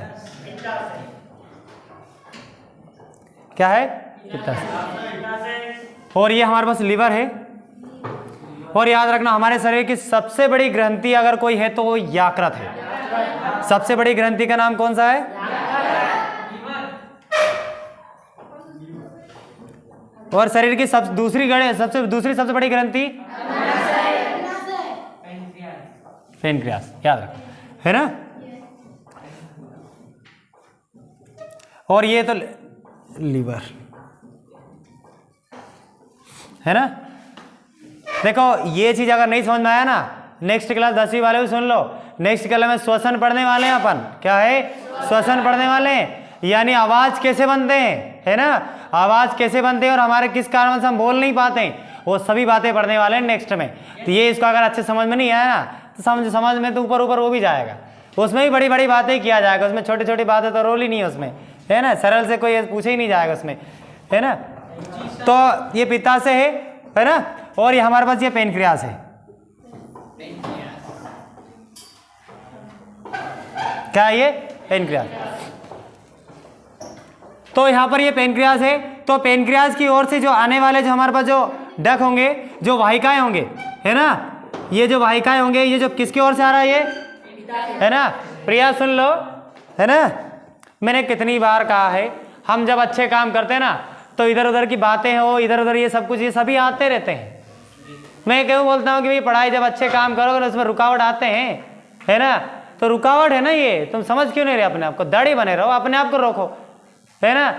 पहले भी कहा है ना, वो उसने बड़े अच्छे शब्द बोला है कि नहीं, पहले अपने आप से बोलो, अपने आप को जीतो, दुनिया पीछे रह जाओगे कि नहीं। अपने आप स्वयं के पीछे भागो सबसे पहले तो, है कि नहीं। तो दुनिया के पीछे क्या भागोगे, नहीं तो पीछे रहोगे। तो ये बात समझ में यहाँ पर तो घड़ी घड़ी बोल रहा हूँ, जरा समझ लो, है ना। तो ये पेनक्रियास यहाँ पर, तो ये देखो ये पित्ताशय की ओर आने वाले, पित्ताशय की ओर से आने वाले जो वाहिकाएं होंगे उनको हम क्या बोलेंगे मालूम है? क्या बोलेंगे? Cystic duck. क्या बोलेंगे इसको? वाहिकाएं, जिसको हम बोलते हैं पित्त वाहिकाएं। क्या बोलेंगे हिंदी में? पित्त वाहिकाएं। पित्त वाहिका क्या है? पित्त वाहिका। आज समझ में। और इसी प्रकार यहाँ पर ये यकृत का है, ये वाला जो पार्ट किसका है? ये यकृत का, ये वाला, है ना। तो यकृत की ओर आने वाले, जो यकृत की ओर से आने वाले जो वाहिकाओं को हम क्या बोलेंगे? इसको मालूम है? क्या बोलेंगे इसको? Hepatic duck. क्या बोलेंगे? हेपेटिक डक, यानी यकृत वाहिकाएं। क्या बोलेंगे इसमें? यकृत वाहिकाएं। हर समझ में। तो और यहाँ पर ये जो देखो, अब ये दोनों मिलेंगे, क्या बोलेंगे इसमें? ये दोनों मिलेंगे, ये दोनों यहाँ पर मिलेंगे। ये देखो बोलना जरूरी है ना। मैं कृपया में टिक के नहीं बैठना। मैंने कितनी बार बोल रहा कि साइंटिफिक और रीजन है ना, ये क्या गया आपकी रीड कटिए सीधा ना हो तो ब्रेन को सही इन्फॉर्मेशन कौन देगा, है ना, वही देगा। हाँ समझ में। इसीलिए सीधे रखो, नहीं तो ऊपर ऊपर चले जाएंगे, इसके अलावा कुछ नहीं आने वाला, है ना। तो ये दोनों मिलेंगे, ये हेपेटिक डक और क्या है? सिस्टिक डक, जो आपस में मिलेंगे तो ये मिल जाएंगे। तो यहाँ पर ये क्या बनाएगा? ये एक नई वाहिका का निर्माण करेंगे, इसको बोलेंगे, दोनों मिल जाएंगे तो इसको बोलते हैं कॉमन, है ना, common bile duct. Common bile duct याद रखना, है ना, कॉमन बाइल डक। अब ये आया तो ये कॉमन बाइल डक ये यहां तक पहुंचे, ये पेनक्रियास तक पहुंच गया। हाँ समझ में। तो ये पेनक्रियास तक पहुंच गया। तो ये पेनक्रियास भी क्या? पेनक्रियास की ओर भी ये ओर से आने वाले एक वाहिका है ना, जिसको पेनक्रियास डक बोलते हैं। क्या बोलते हैं इसको? ये पेनक्रियास डक है ना। कौन सा? ये पेनक्रियास डक है। अब पेनक्रियास डक है यहाँ पर, तो ये दोनों मिलेंगे ये आपस में। तो ये दोनों मिल जाने के बाद एक डक का और मिलन कर रहे, है ना, एक और बनाएगा, है ना, ये बनाए गए, दोनों मिल गए, है ना। ये कौन सा डक है? ये हेपेटिक डक है, कॉमन बाइल डक है ना। ये कौन सा डक है? ये कॉमन बाइल डक। ये दोनों मिल जाएंगे, पेनक्रियास डक और कॉमन बाइल जो डक है, ये वाहिकाएं। डक मीन्स क्या होता है? वाहिकाएं, है ना। मैंने कहा है कि हर स्थानों पर हर चीजों के नाम, है ना, क्षेत्र के अनुसार बदल जाते हैं, है ना। तो यहाँ भी देखो, तो ये जो बनाएगा ये कौन सा डक है? ये डक होगा हेपेटिक, है ना, हेपेटिक, सॉरी हेपेटिक है ना, पेनक्रियास, पेनक्रियास डक्ट। बातें समझ में आ रहे हैं यहाँ पर? क्या बोलेंगे? ले राहुल क्या बताएंगे? पेनक्रियास, पेनक्रियास डक्ट और क्या है, कॉमन बाइल डक्ट मिलकर कौन सा डक्ट का निर्माण कर रहे हैं यहाँ पर? Hepatic pancreas duct. क्या निर्माण कर रहा है ये? Hepatic pancreas duct. हुआ? अब ये जो हमारे पास देखो, एक बात ये भी है कि जो हमारे पास जो पेनक्रियास डक्ट है, ये जो पेनक्रियास डक्ट है यहाँ पर, ये जो है ना, ये क्या एक प्रकार की यहाँ पर इसमें किसी प्रकार के यहाँ पर ये क्या नली का अभाव होता है, ये डायरेक्टली खुले द्वार होते हैं एक प्रकार से, ये डायरेक्टली है ना रिलीज होते रहते हैं। इसमें मतलब ट्यूब नहीं पाया जाता, इसमें ट्यूब का क्या होता है? अभाव होता है, याद रखना। ट्यूब क्या इसमें अब्सेंट होता है, ये नलिकाएं क्या इसमें अब्सेंट होता है, इतनी बात याद रखना है ना। मतलब इसमें अब्सेंट इसका ये है, अगर होता तो क्या करता है भाई, अपने अंदर जो भी हमारे पास उसके पास जो हमारे पास जो पेनक्रियाटिक जूस है, क्या है ना, पेनक्रियास जो जूस है यानी अग्नाशय जो रस है, उसको क्या है, उसको रोके रखता, क्या है उसको रोके रखता, वो उसको रोक नहीं पाता। समझ में आ रहा? वो उसको क्या है, रोक नहीं पाता। अब उसको रोक नहीं पाता इसलिए क्या डायरेक्ट रिलीज होते जाते हैं, क्या है डायरेक्टली, बिना मतलब डायरेक्टली क्या बिना उसको रुके हुए डायरेक्टली रुधिर में मतलब ट्रांसफर होते जाते हैं, है ना। तो ये क्या है, एक परासरण की क्रिया के द्वारा, किसके द्वारा? परासरण की क्रिया के द्वारा डायरेक्टली इसका जो ये हमारा जो पेनक्रियास जूस है डायरेक्टली क्या है, वो परासरण की क्रिया द्वारा रक्त में मिल जाते हैं। किस में मिल जाते हैं? रक्त में। देखो तो यहाँ पर क्या डायरेक्टली होते हैं, तो इसमें एक इसके लिए एक प्रकार ये डायरेक्टली रिलीज होते हैं, इसको रोके रखना है हमें, क्या है डायरेक्टली इसमें रिलीज ना हो, है ना, डायरेक्टली आगे जाना जा सके, तो इसके लिए क्या है यहाँ पर एक रोके रखने के लिए एक अवरोध होना चाहिए। क्या है, क्या इसको रोके रखने के लिए एक अवरोध होना चाहिए, उसका नाम क्या है? स्पिंचर। मालूम है किसी को?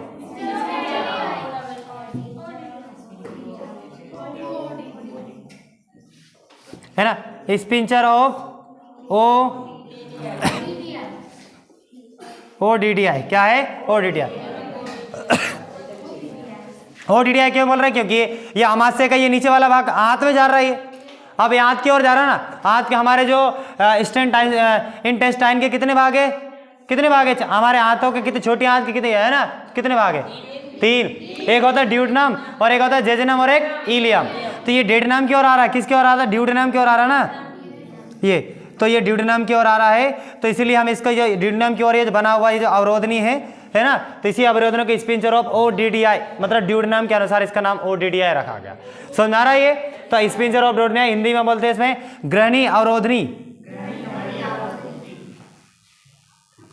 क्या बोले इसमें? ग्रहणी अवरोधनी। बातें समझ में आ रहा है यहाँ पर? देखो, और ये जो पेनक्रियास है ना, अब इस पेनक्रियास का हम इसमें बता रहे हैं, ये जो पेनक्रियास है, इंक निकाल दो, है ना ब्लू इंक, ये जो पेनक्रियास है ये मिसेंट्री सेल का बना होता है, मिसेंट्री झिल्ली का, मिसेंट्री मेम्ब्रेन का, किसका? है ना, याद रखना।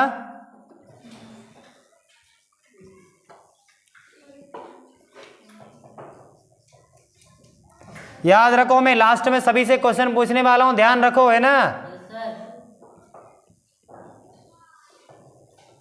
ये मिसेंट्री मेम्ब्रेन का बना होता है ना, मिसेंट्री मेम्ब्रेन के द्वारा ये इसका जो ये जो पूरा जो पेनक्रियास है वो मिसेंट्री सेल के द्वारा ये सदी होता है, मतलब उसमें जुड़ा होता है। आ समझ में ये? और देखो, और ये जो मेसेंट्री में है ना, और एक इसके चारों तरफ संरचनात्मक रूप से, किसके रूप से? संरचना स्ट्रक्चरल, है ना, स्ट्रक्चरल बेसिस ऑफ स्ट्रक्चरल का अगर देखा जाए तो ये जो एक पेरिटोनियम है ना, पेरिटोनियन सेल के द्वारा क्या होता है, चारों तरफ से घिरे होते हैं। ये कौन से सेल के द्वारा? क्या नाम है सेल का नाम?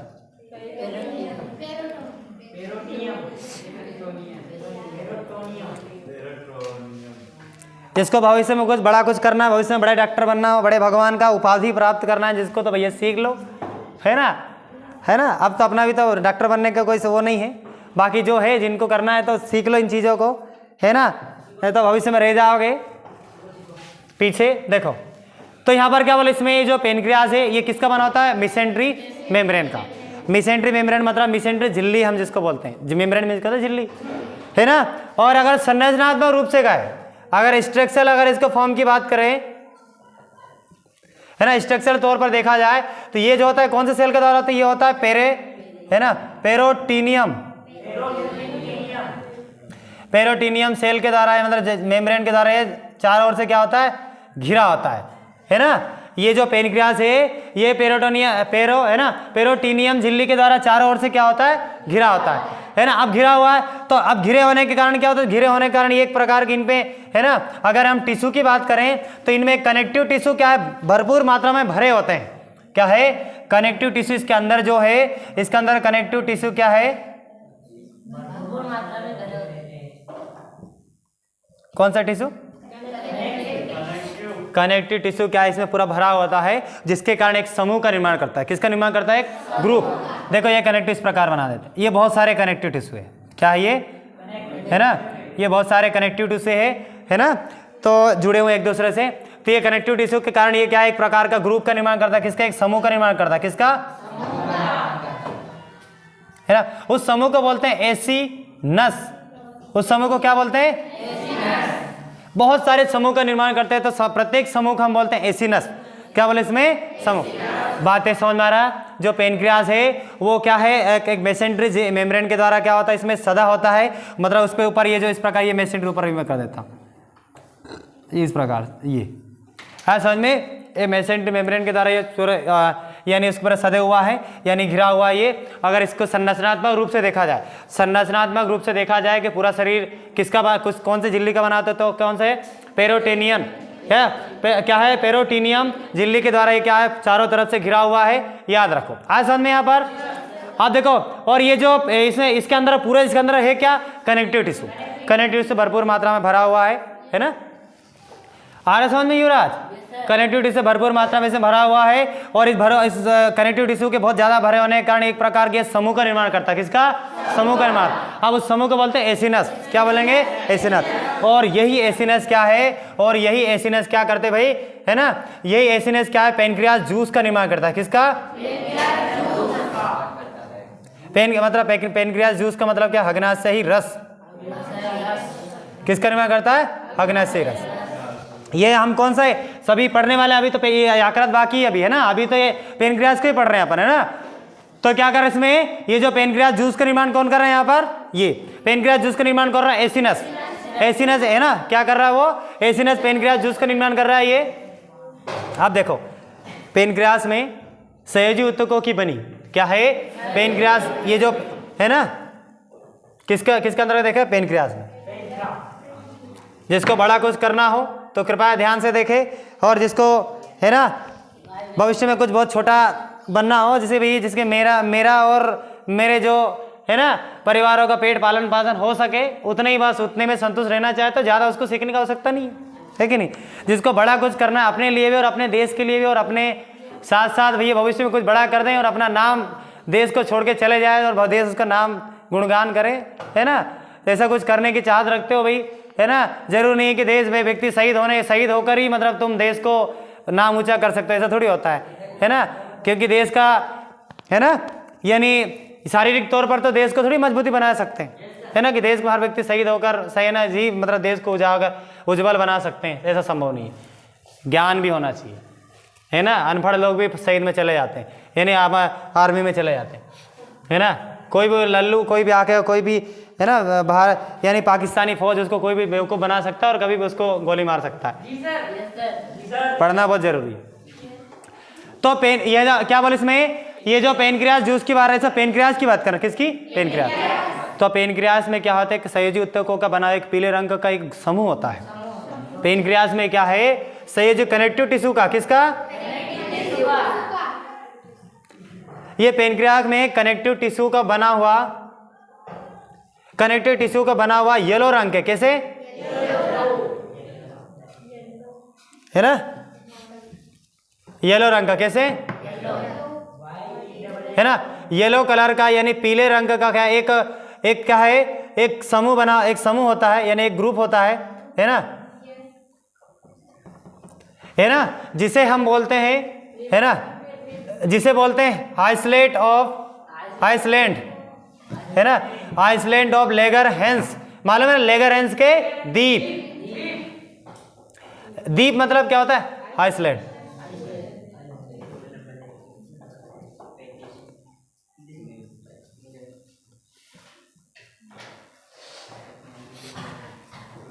भैया लेगरहैंस के द्वीप याद रखना, यस सर। मोस्ट इंपोर्टेंट है। ये बातें यहाँ से पेनक्रियास स्टार्ट होकर यहाँ जा रहे हैं, समझो जरा, है ना। हमने यहाँ पर देखो, मैं पेनक्रियास को पढ़ रहे हैं यहाँ पर, तो पेनक्रियास के अंतर्गत देखो, पेनक्रियास जो है एक मिसेंट्री मेम्ब्रेन झिल्ली की बनी होती है, किसकी, है ना, मिसेंट्री मेम्ब्रेन की बनी होती है। और साथ ही साथ ये इसके अगर संरचनात्मक रूप से देखा जाए, स्ट्रक्चरल फॉर्म में अगर देखा जाए तो ये पेरिटोनियम झिल्ली की बनी होती है ना। इसमें कनेक्टिव टिश्यू क्या भरपूर मात्रा में भरे होते हैं और एक प्रकार का क्या समूह का निर्माण करते हैं, उस समूह को क्या बोलते हैं, एसिनस। और यही एसिनस ग्रुप क्या है, ये पेनक्रियास जूस का निर्माण करते हैं, किसका, पेनक्रियास जूस का। हाँ, पेनक्रियास जूस का निर्माण कर रहा है, तो पेनक्रियास के अंदर का देखें तो पेनक्रियास क्या है, कनेक्टिव, पेनक्रियास के अंदर का कनेक्टिव टिश्यू का बना हुआ एक पीले रंग का, कैसे, एक पीले रंग का एक समूह होता है जिसे हाइसलैंड ऑफ लेगरहैंस कहते हैं। क्या है, लेगरहैंस।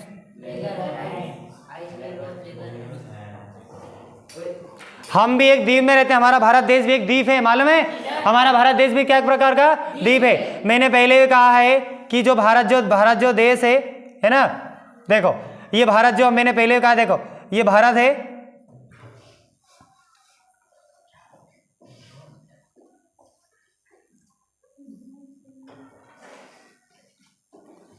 है ना, ये देखो, ये नीचे की तरफ से मालूम है, ये पानी से घिरा हुआ, तीनों ओर से क्या है, पानी से। तो याद रखना, द्वीप हमेशा उसी को कहते हैं जो तीनों ओर से घिरा हो, क्या है ना। या जो हमारे जो है, जो सबसे ज्यादा है, जो भी स्थान हो, है ना, जो भी चट्टाने हो, जो भी कुछ हो, वो यदि तीनों ओर से घिरा हो, तीनों ओर से मतलब एक किसी भी पदार्थ के द्वारा, या पानी के द्वारा, या रेगिस्तान के द्वारा, पानी और तीनों ओर से, पानी ओर से घिरा हो ना, पानी से घिरा हो, तो इसको बोलते हैं द्वीप। क्या बोलते हैं इसको, द्वीप। हम कौन से द्वीप में रहते हैं, कौन से, बहुत और बड़े, अगर बहुत बड़ा द्वीप है ना, अगर पूरे विश्व की बात करें तो कौन से, है ना, पूरे विश्व की बात करें तो हम कौन से द्वीप में रहते हैं, है ना, एशिया महाद्वीप में। किसमें, महाद्वीप। और द्वीप यदि बड़ा हो तो महाद्वीप में कन्वर्ट हो गया, द्वीप बड़ा हो तो महाद्वीप में कन्वर्ट हो गया। हम रहते हैं एशिया महाद्वीप में, याद रखना। एशिया महाद्वीप मतलब द्वीप की बात करें जिसमें कहीं ना कहीं चारों ओर से क्या है, यानी तीनों ओर से घिरा हो, इतनी बात याद रखना। आया समझ में। तो लेगरहैंस के द्वीप, तो यहाँ पर लेगरहैंस के द्वीप में भी यहाँ पर जो है ना, और ये लेगरहैंस के द्वीप क्या है, तो ये लेगरहैंस क्या है, इसमें ये 3 प्रकार के क्या है ना, इसमें 3 प्रकार के सेल्स पाए जाते हैं। क्या पाए जाते इसमें, है ना, ये 3 प्रकार के सेल्स हैं। एक सेल्स का नाम है, किसी को मालूम है, अल्फा सेल्स। क्या है, अल्फा कोशिका, जिसका हम कह सकते हैं। क्या रिलीज करता है भाई, ये क्या रिलीज करती है, ग्लूकोज प्लस हार्मोन। क्या है, ग्लूकोज प्लस हार्मोन। और दूसरा क्या है, और दूसरा हमारे पास बीटा,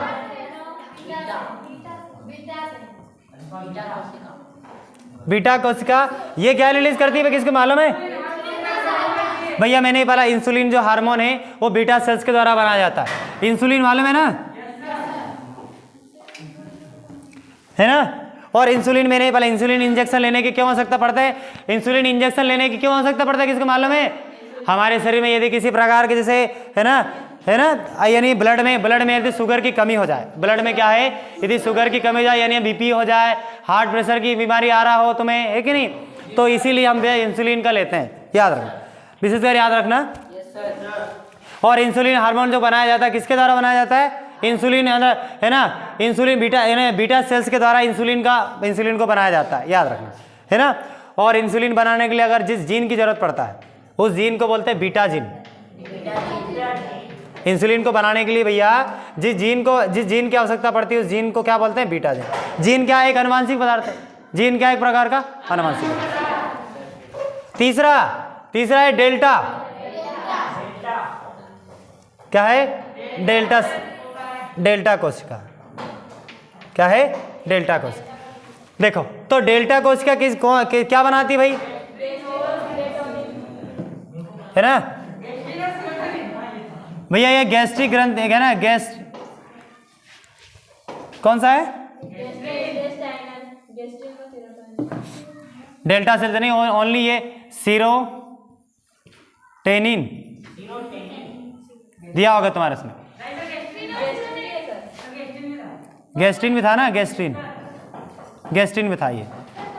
तो ये डेल्टा सेल ये सीरोटिनिन तथा गैस्ट्रिन हार्मोन को रिलीज करता है, ये है ना, एक रसायन का निर्माण, सीरोटिनिन तथा गैस्ट्रिन रसायनों का स्रावण करती है, है ना।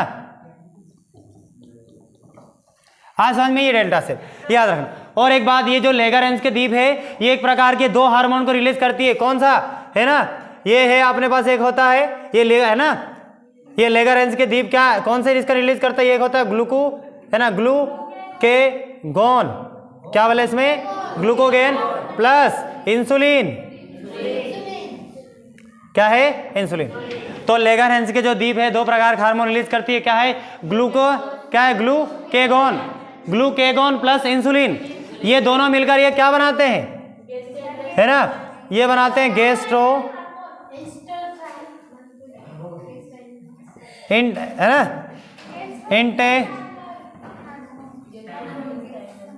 है ना, इंटेस्टाइनल है ना, गैस्ट्रो इंटेस्टाइनल ये बनाती है। ये दोनों मिलाकर क्या बना जाती है, कौन सा हार्मोन रिलीज करती है, दोनों मिलकर, यानी जो लेगरहैंस के द्वीप क्या दो प्रकार का हार्मोन रिलीज करती है, ग्लूकोगेनोन है ना, ग्लूकेगॉन और प्लस इंसुलिन, ये दो हार्मोन रिलीज कर, ये दोनों मिलकर क्या बनाते हैं, गैस्ट्रो इंटेस्टाइनल हार्मोन रिलीज करता है। ये इंपॉर्टेंट बात है याद रखना। आज समझ में ये, तो इतनी बात याद रखना है यहाँ पर। तो ये लेगरहैंस के द्वीप समझ में आ गए यहाँ पर। और देखो अब ये यहाँ पर अपने पास यहाँ पेनक्रियाज की जो इन्फॉर्मेशन यहाँ पर समाप्त होता है। तो एक बार पेनक्रियाज को रिलीज कर दे, डबल से रिवाइज करते हैं यहाँ पर। देखो तो पेनक्रियाज क्या है यहाँ पर, ये जो पेनक्रियाज है ना, ये एक प्रकार की क्या है, किसके बनी होती है, मेसेंट्री मेम्ब्रेन की। किसकी बनी होती है, मेसेंट्री मेम्ब्रेन। और मेसेंट्री में अगर संरचनात्मक रूप से देखा है, क्या है, संरचनात्मक रूप से देखा जाए तो ये क्या है, पेरिटोनियम झिल्ली की बनी होती है चारों तरफ से। पेरिटोनियम झिल्ली के द्वारा ये क्या है, घिरा हुआ है। और ये पेरिटोनियम झिल्ली में क्या है, कनेक्टिव टिश्यू क्या भरपूर मात्रा में भरा हुआ, भरपूर मात्रा में क्या है, भरा हुआ है ना। और ये भरपूर मात्रा में कनेक्टिव टिश्यू का एक प्रकार समूह बन जाएगा। कनेक्टिव टिश्यू के प्रकार क्या बनाओ, समूह बन गया, जिसे हम बोलते हैं एसिनस। और यही एसिनस समूह क्या है, और यही एसिनस ग्रुप क्या है, ये रिलीज करता क्या है ना, ये रिलीज करता है पेनक्रियास जूस। क्या रिलीज करता है, पेनक्रियास जूस। लास्ट में जरूर पूछूंगा, है ना। आज समझ में, यही एसिनस ग्रुप क्या है, ये पेनक्रियास जूस को रिलीज करता है। और ये क्या है फिर, और देखो पेनक्रियास के अंदर एक इन्फॉर्मेशन क्या है यहाँ पर, एक जानकारी क्या है यहाँ पर। देखो पेनक्रियास क्या है, पेनक्रियास में क्या कनेक्टिव टिश्यू का बना क्या है, एक येलो रंग का है ना, यानी पीले रंग का क्या एक ग्रुप होता है ना, बनी होती है, ग्रुप बना होता है, जिसे हम बोलते हैं लेगरहैंस के द्वीप। लेगरहैंस के क्या बोलेंगे, द्वीप। लेगरहैंस के द्वीप जो है वो क्या है, कितने हार्मोन को रिलीज करता है, वो दो है ना, ग्लूकेगॉन प्लस इंसुलिन। क्या है, ग्लूकेगॉन प्लस इंसुलिन, दोनों को मिलाकर देखा जाए तो गैस्ट्रो इंटेस्टाइनल ये हमारे पास ये हार्मोन को रिलीज करता है। बात समझ में आएगा, याद रखना ये। और लेगरहैंस के द्वीप में और दो प्रकार के इसमें सेल्स पाए जाते हैं, एक अल्फा सेल्स है ना, अल्फा सेल्स है, बीटा सेल्स और डेल्टा सेल। अल्फा सेल्स क्या ग्लूकोज है ना, क्या ग्लूकोज प्लस हार्मोन को रिलीज करता है, और बीटा सेल्स क्या इंसुलिन हार्मोन को रिलीज करता है, और डेल्टा सेल क्या सेरोटोनिन प्लस गैस्ट्रिन और रसायनों का स्त्राव करता है। बात समझ में आ गई यहाँ पर। तो इतनी जानकारी है पेनक्रियास की। अब आते हैं यकृत। तो यकृत क्या है, यहीं पर हो जाएगा, इधर दिखाई दे रहा है, नहीं दिखाई देगा। और यहाँ पर एक बात है, ये जो पेनक्रियास का, इसमें ट्यूब का अभाव होता है, नलिकाओं का अभाव होता है। क्या है, इसमें नलिकाओं का अभाव होता है। ये क्या है, परासरण की क्रिया के द्वारा क्या अपनी जो पेनक्रियास जूस को क्या डायरेक्टली रक्त में क्या है, मतलब डायरेक्टली रक्त में है ना मिला लेता है। हाँ सच में, ये जो पेनक्रियास जूस है इसमें क्या है, ट्यूब का ट्यूब इसमें अपक्षरण होता है, नलिकाओं का अभाव होता है। ये परासरण की क्रिया के द्वारा क्या है, अपने जो अग्नाशय जो रस है ना, उसको क्या है ब्लड में क्या है डायरेक्टली मिला देता है। हाँ समझ में। और ये डायरेक्टली मिले, इसमें नलिका नहीं होती, इसमें डायरेक्टली मिल जाते हैं। तो इसको रोके रखने के लिए एक है ना, ये ड्यूडनम में पाया जाने वाला एक स्पिंचर होता है, जिसको बोलते हैं स्पिंचर ऑफ ODDI। हाँ समझ में, इतनी बात। तो बातें समझ में आ गए यहाँ पर। अब देखो यहाँ पर लीवर की बात। तो लीवर का जो मुख्य कार्य है ना, जो लीवर है, ये लीवर एक इसका जो मुख्य कार्य ये क्या है, ग्लूकोज को ग्लाइकोजन के रूप में संचित रखता है। किसके रूप में, है ना, ग्लूकोज के किस रूप में संचित करता है, ये है ना, ग्लूकोज को किसके रूप में संचित करता है, ये ग्लूकोज होता है ना, भोजन में प्राप्त ग्लूकोज होगा कि नहीं, ग्लूकोज को किसके रूप में, ग्लूकोज को ग्लाइकोजन के रूप में संचित रखता है। बहुत इंपॉर्टेंट बात है यहाँ पर। और देखो आवश्यकता पड़ने पर, तुम्हें भूख लग जाता है ना, ग्लूकोज को ग्लाइकोजन के रूप में संचित करता है। यदि भूख लगने के बाद भी हम अपनी क्रियाओं का अपने शरीर चल रहा है ना, अपना शरीर यानी कह सकते हैं भोजन की कमी होने पर क्या है, यही यकृत क्या है, इस ग्लाइकोजन को ग्लूकोज में कन्वर्ट कर देता है। कुछ बात समझ में आ रहा है यहाँ पर? मुख्य बातें हैं, याद रखो, है ना।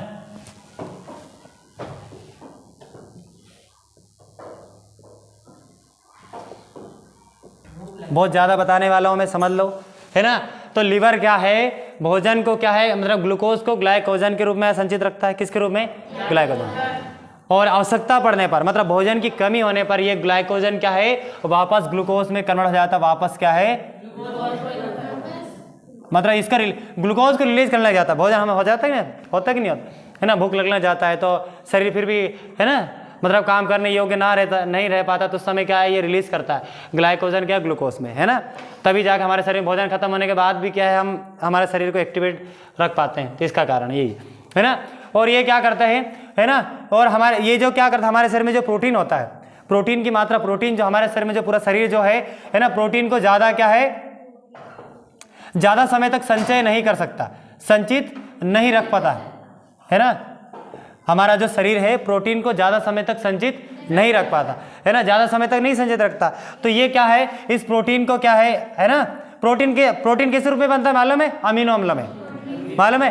प्रोटीन किस में कन्वर्ट होता है? अमीनो अम्ल में। तो ये प्रोटीन को क्या है ना, प्रोटीन को ये बाहर निकाल देता है।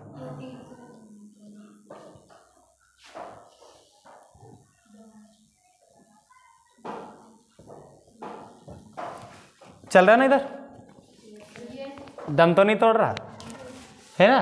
तुम्हारा जैसे मोबाइल तो दम नहीं तोड़ने वाले, है ना। देखो हमारे द्वारा बनाया हुआ चीज़ दम नहीं तोड़ सकता, और इंसान दम तोड़ रहा है कि नहीं। चीज़ों पढ़ने कितनी अफसोस की बात है ना। तो लीवर क्या है, ग्लूकोज को ग्लाइकोजन में कन्वर्ट करता है, और भोजन की कमी होने पर यही ग्लाइकोजन क्या है, ग्लूकोज में कन्वर्ट हो जाता है। समझ में आ रहा?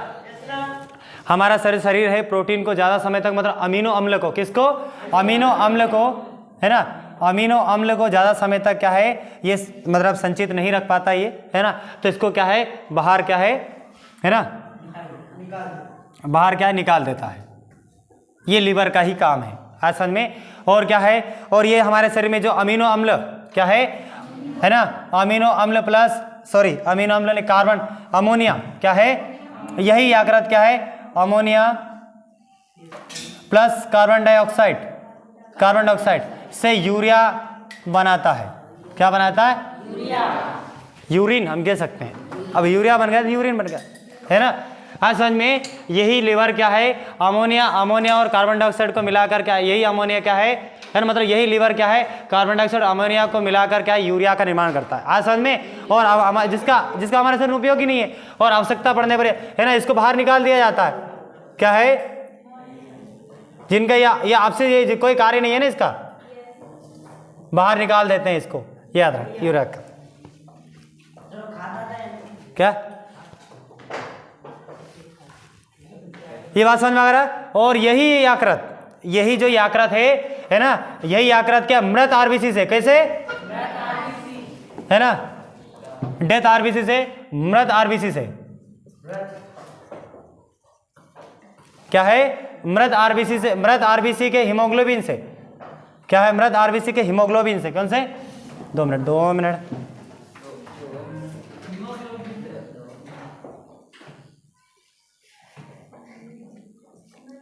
मृत आरबीसी के हीमोग्लोबिन से क्या है ना, ये होता है पित्त रस का निर्माण, बाइल जूस का, किसके, बाइल जूस का निर्माण करती है। कुछ समझ में आ गया? मतलब यही यकृत क्या है, ये मृत आरबीसी के हीमोग्लोबिन से, कैसे, मृत आरबीसी के हीमोग्लोबिन से क्या है, बाइल जूस का निर्माण करता है। और ये बाइल जूस क्या है, यानी पित्ताशय में, यानी जेल ब्लैडर में पहुंच जाते हैं। मालूम है इसको कहां पर, यहां पर। ये बातें समझ में आ रहा है ना। तो ये था यकृत के बारे में जानकारी, है ना।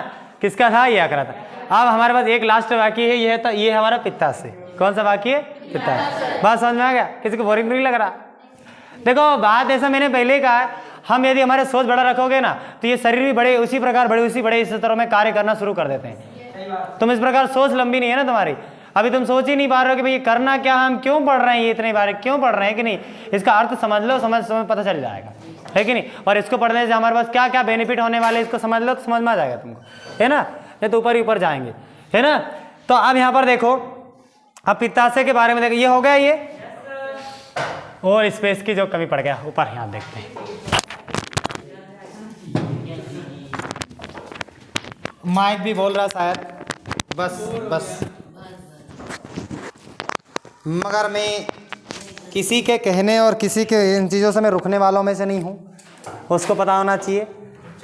दूसरे के साथ ऐसा व्यवहार तो नहीं होना चाहिए, है ना। तो देखो अब आते हैं पित्ताशय की बात है। तो मैंने क्या बोला इसमें, देखो बातें सुनो, यहाँ पर ध्यान रखो। यकृत जो है ना, यकृत क्या मृत आरबीसी के हीमोग्लोबिन से क्या बाइल जूस, है ना, निर्माण करती है, याद रखना। और यही जो बाइल जूस के अंतर्गत हम देखें, यहाँ पित्ताशय के बारे में देख रहे हैं अपन।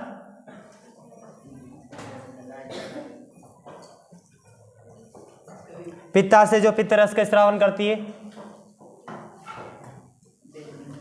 इसके बारे में बहुत आगे और जाके और पढ़ेंगे इसमें, पित्त रस, है ना। मालूम है तुम्हें, ये जो पित्त रस जो है ना, हमारे यदि हमारा शरीर, हमारा जो मल है, जो अपशिष्ट पदार्थ है, वो पीले दिखाई देने के कारण ये इसका ही कारण है, इसी कारण, है ना। और क्यों इसमें क्या पाए जाते हैं, तो ये जो पित्त है, यही बातें यहाँ पर भी कहें, ये जो पित्ताशय है, ये मृत आरबीसी के क्या है,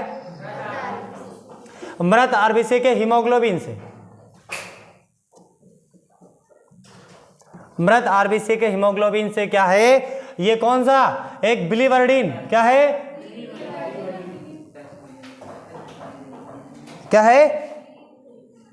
बिलीवर्डिन तथा बिलीरुबिन, बिलीवर्डिन तथा बिली, है ना, रूबिन वर्णक क्या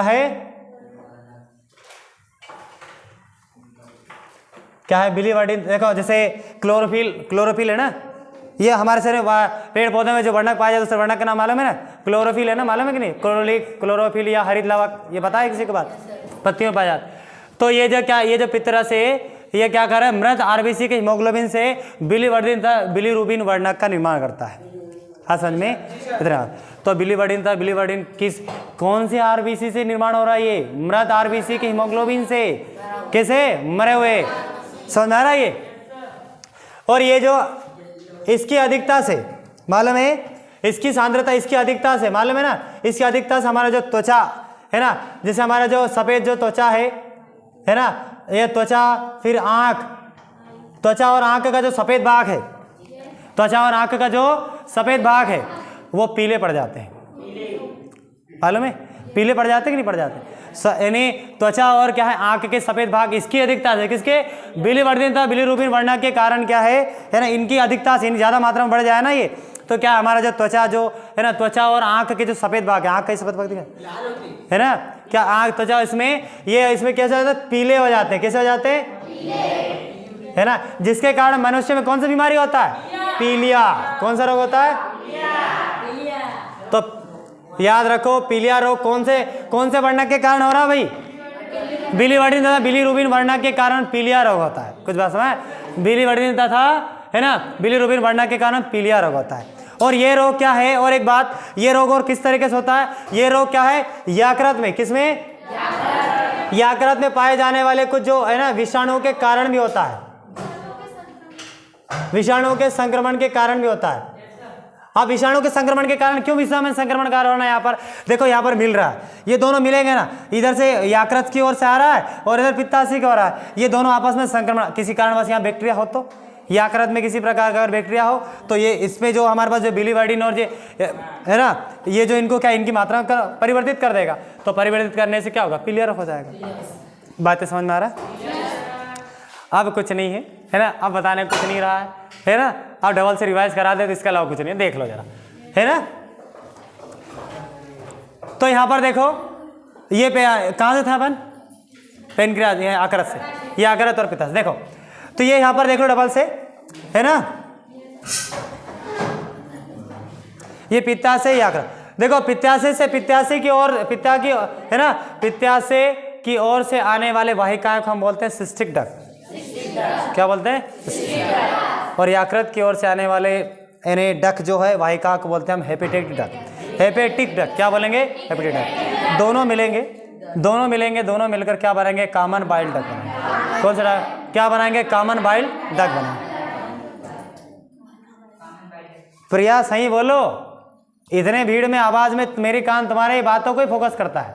तुम सही बोल रहे गलत बोल रहे है ना?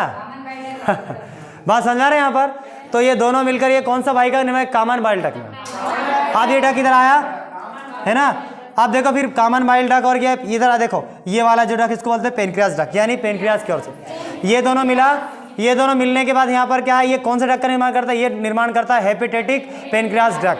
हम बोलते हैं जिसको हिंदी में हम बोल सकते हैं, है ना, हम बोलते हैं या, इसको बोलते हैं किसमें, है ना, याकृत, है ना, याकृत अग्नाशयी वाहिकाएं, याकृत अग्नाशयी वाहिकाएं हिंदी में बोल सकते हैं ना। अब इसमें देखो नलिका नहीं पाए जाते। हाँ, इसमें क्या है? नलिका मतलब किसी प्रकार का ट्यूब नहीं पाया जाता है ना। तो ये ट्यूब नहीं पाया जाता, ये डायरेक्टली क्या है? इसमें जो भी यानी जो पेनक्रियाटिक जूस होगा वो डायरेक्टली रिलीज होते जाते हैं। तो इनको रोके रखने के लिए हमारे पास एक अवरोध की जरूरत पड़ती है, रुकावट होने के लिए जरूरत एक, है ना, तो एक ढक्कन की जरूरत पड़ती है। उस ढक्कन का नाम क्या है? Sphincter of Oddi, sphincter of Oddi यानी ग्रहणी अवरोधनी। हाँ समझ में? अब ये जो देखो फिर आप पेनक्रियास ग्लैंड की बात सुन लो, पेनक्रियास ग्लैंड के बारे में सुन लो। ये पेनक्रियास जो ग्लैंड है ये मेसेंट्री मेम्ब्रेन की बनी होती है।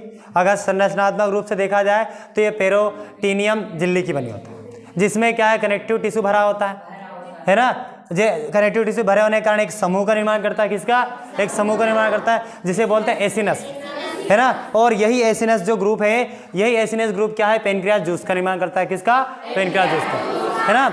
आप देखो, आप पेनक्रियास जूस के अंतर्गत जो कनेक्टिव टिश्यू का बना है, कनेक्टिव टिश्यू का बना एक पीले रंग का क्या है? एक समूह होता है पहले, है ना। पेनक्रियास के अंतर्गत कनेक्टिव टिश्यू का बना हुआ क्या है? एक येलो रंग का यानी पीले रंग का एक समूह होता है ना। क्या होता है? समूह होता है जिसे हम बोलते हैं लेगरहैंस के द्वीप। क्या है? लेगरहैंस के द्वीप, हाइसलेट ऑफ लेगरहैंस। बात समझ में आ रहा? और ये जो लेगरहैंस के द्वीप क्या है? दो प्रकार के हार्मोन रिलीज करते हैं, है ना, है ना, ग्लूकेगोन प्लस इंसुलिन। क्या है?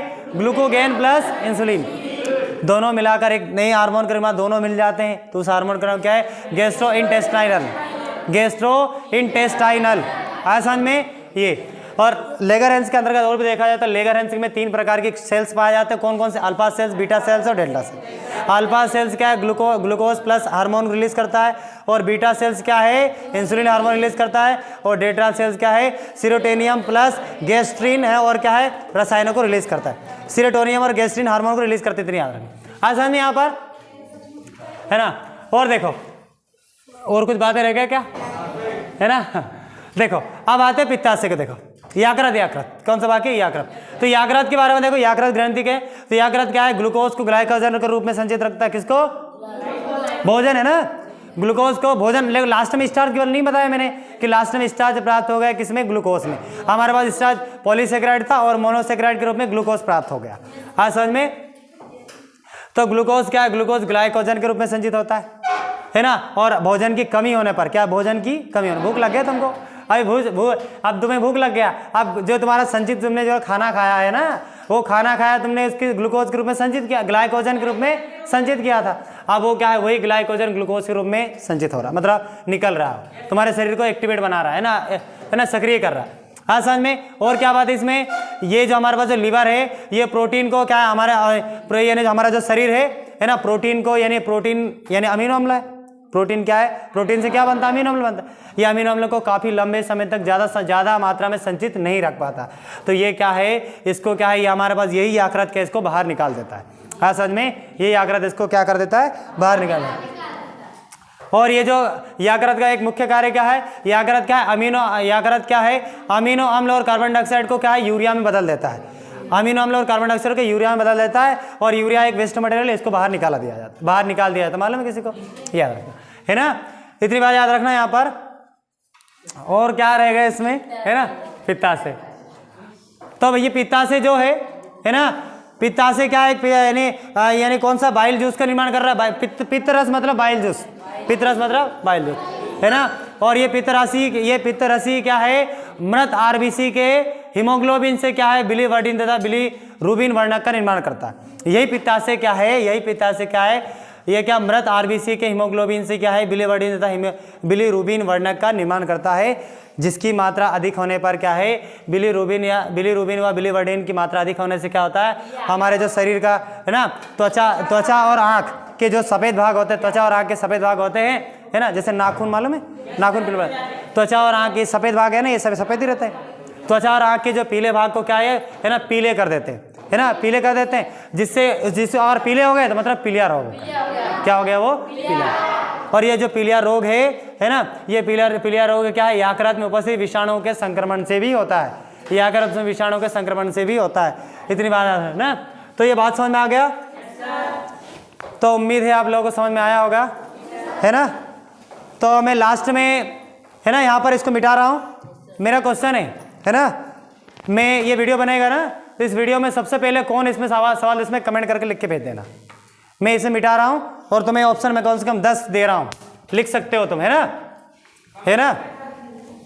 ये वो जो तुमको पढ़ाया गया इससे भी हटके हैं, बल्कि इसी में से तुम मैं बना के दे रहा हूँ, 5 दे रहा हूँ, है ना, तुम लिख लो।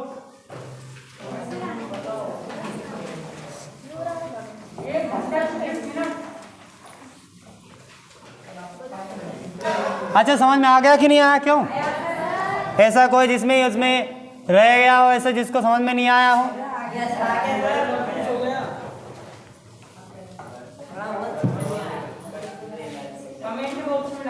हाँ, डालना जरूर। देखता हूँ सबसे पहले कौन डालेगा। कोई किसी को नहीं बताना, याद रखना, है ना। अभी जो टेस्ट होंगे इसमें से आएंगे कल, है ना।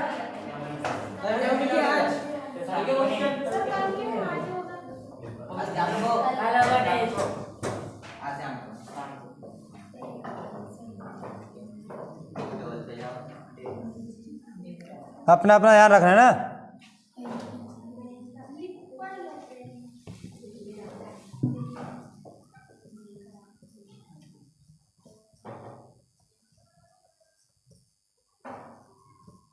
रसायन का स्त्रावण करती है।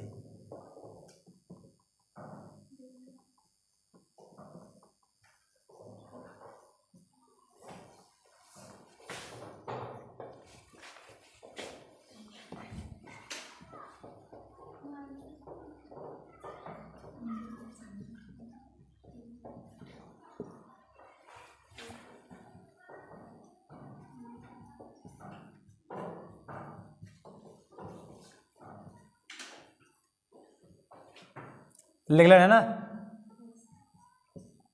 अग्नि से रस किस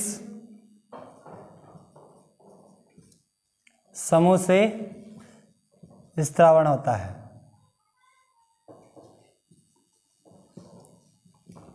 ये भाई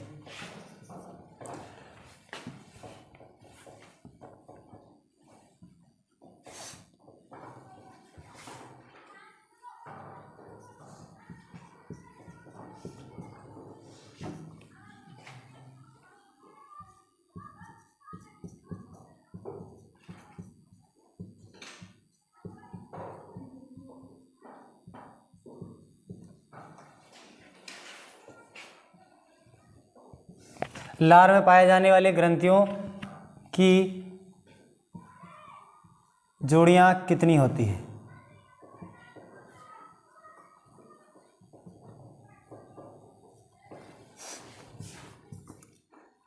अमाशय का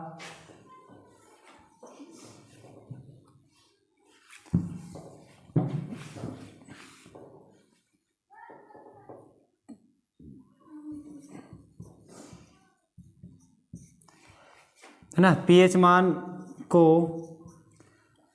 मान को परिवर्तित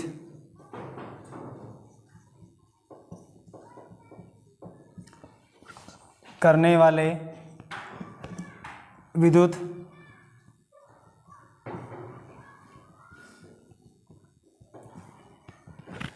है ना विद्युत अपघट्य का नाम क्या है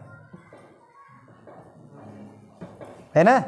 विद्युत अपघट्य में इलेक्ट्रोलाइट्स, विद्युत अपघट्य मतलब इलेक्ट्रोलाइट।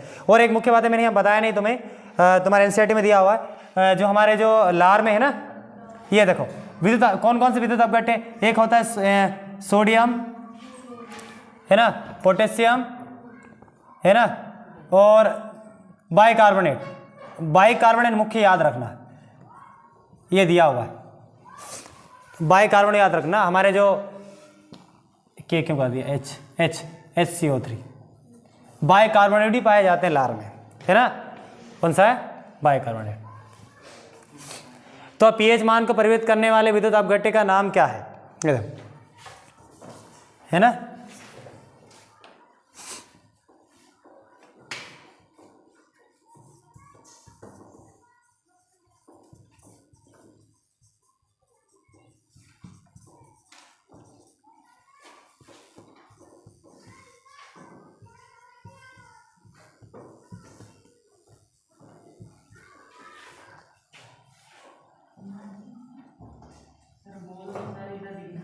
निष्क्रिय एंजाइम को सक्रिय करने वाले विद्युत अपघट्य का नाम क्या है?